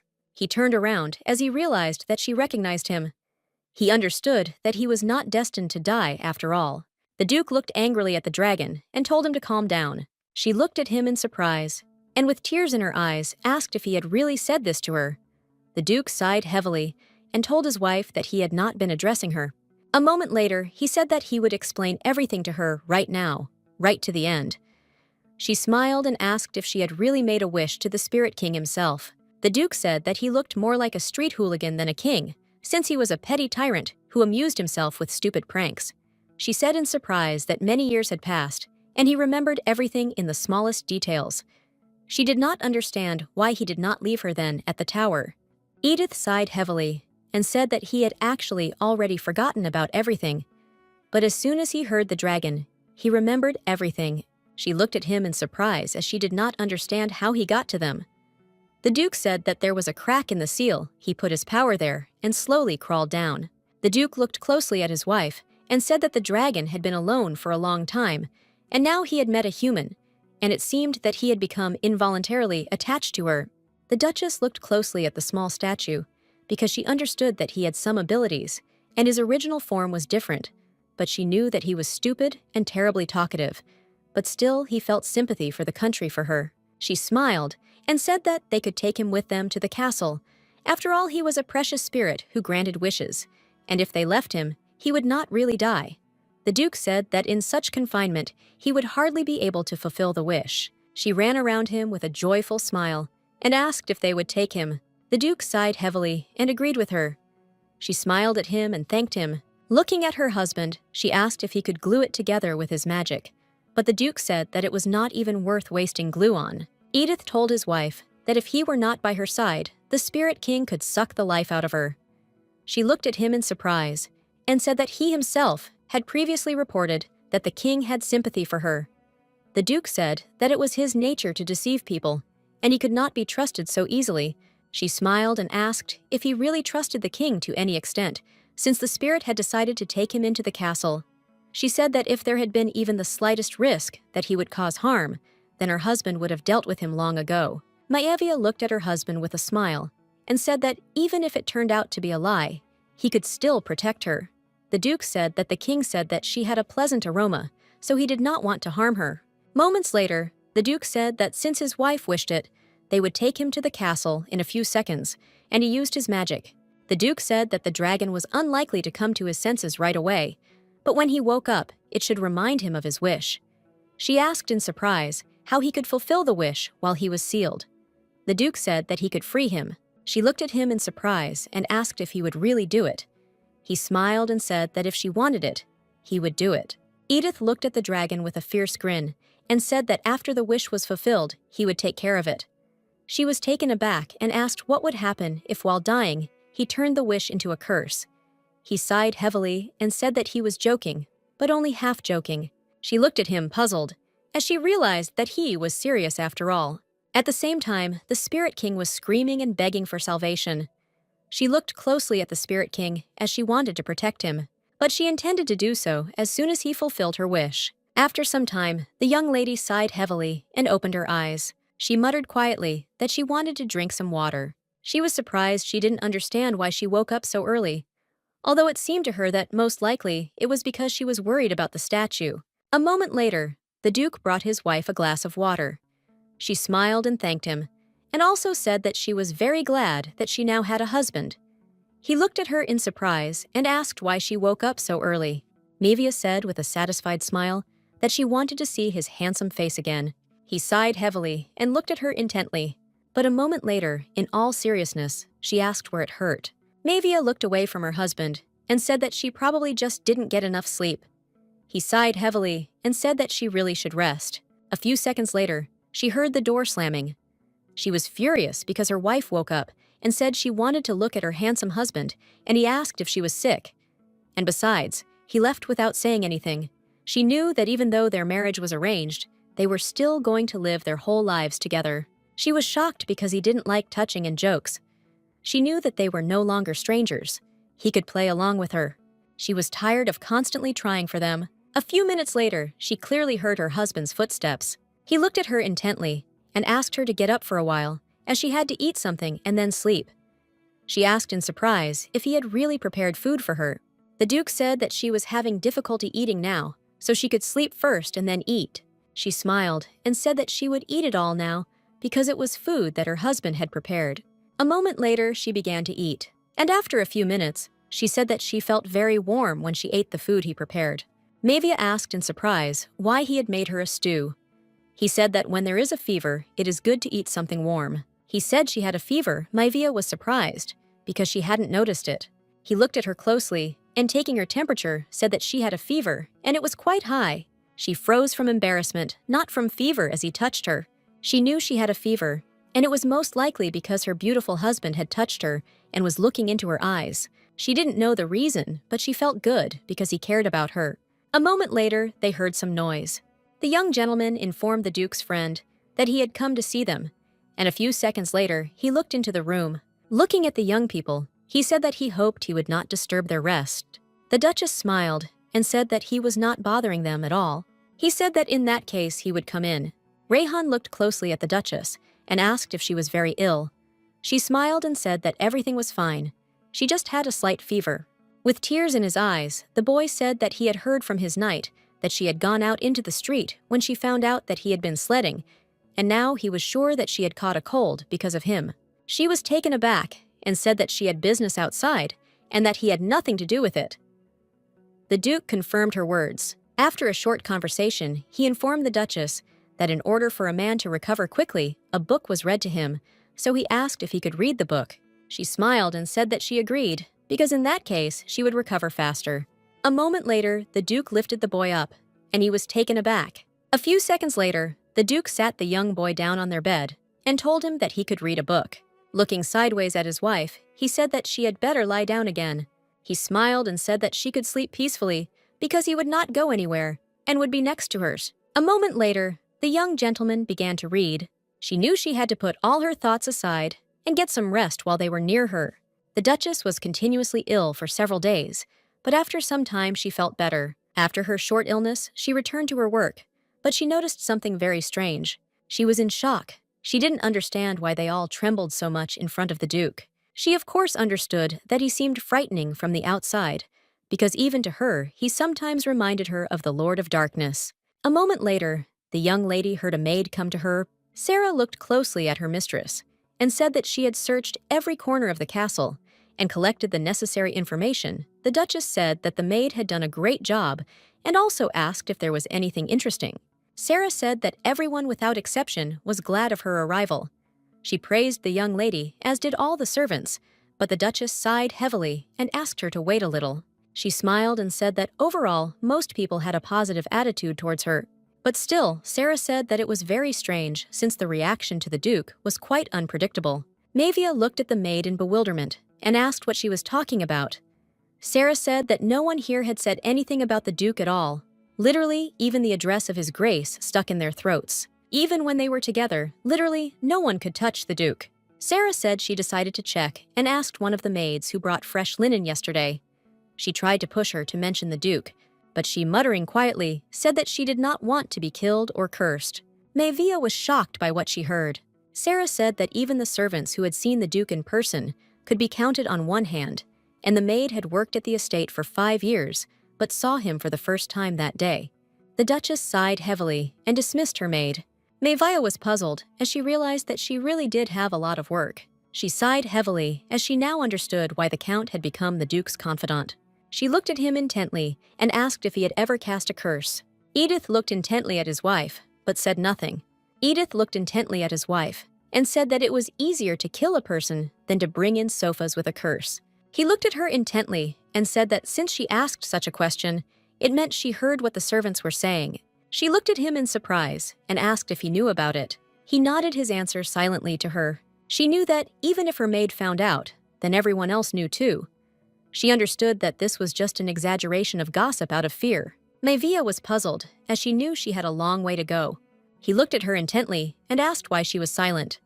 She looked at him in bewilderment, still not understanding what she was supposed to say.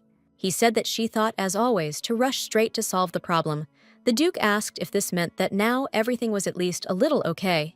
She sighed heavily and said that it would be ideal, but she apparently had not yet reached his reckless courage. She smiled and said that her lazy husband, who usually doesn't even lift a finger, combed her hair himself, so she wanted to make him work even harder. Manhwa said with a smile that restoring one's reputation is a voluntary matter.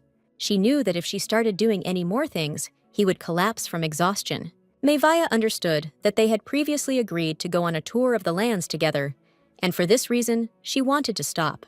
The Duchess looked closely at her husband and asked how he had become a duke at all, since she knew that the late Duke had apparently had no heir, but his vassals would certainly not have welcomed him with open arms.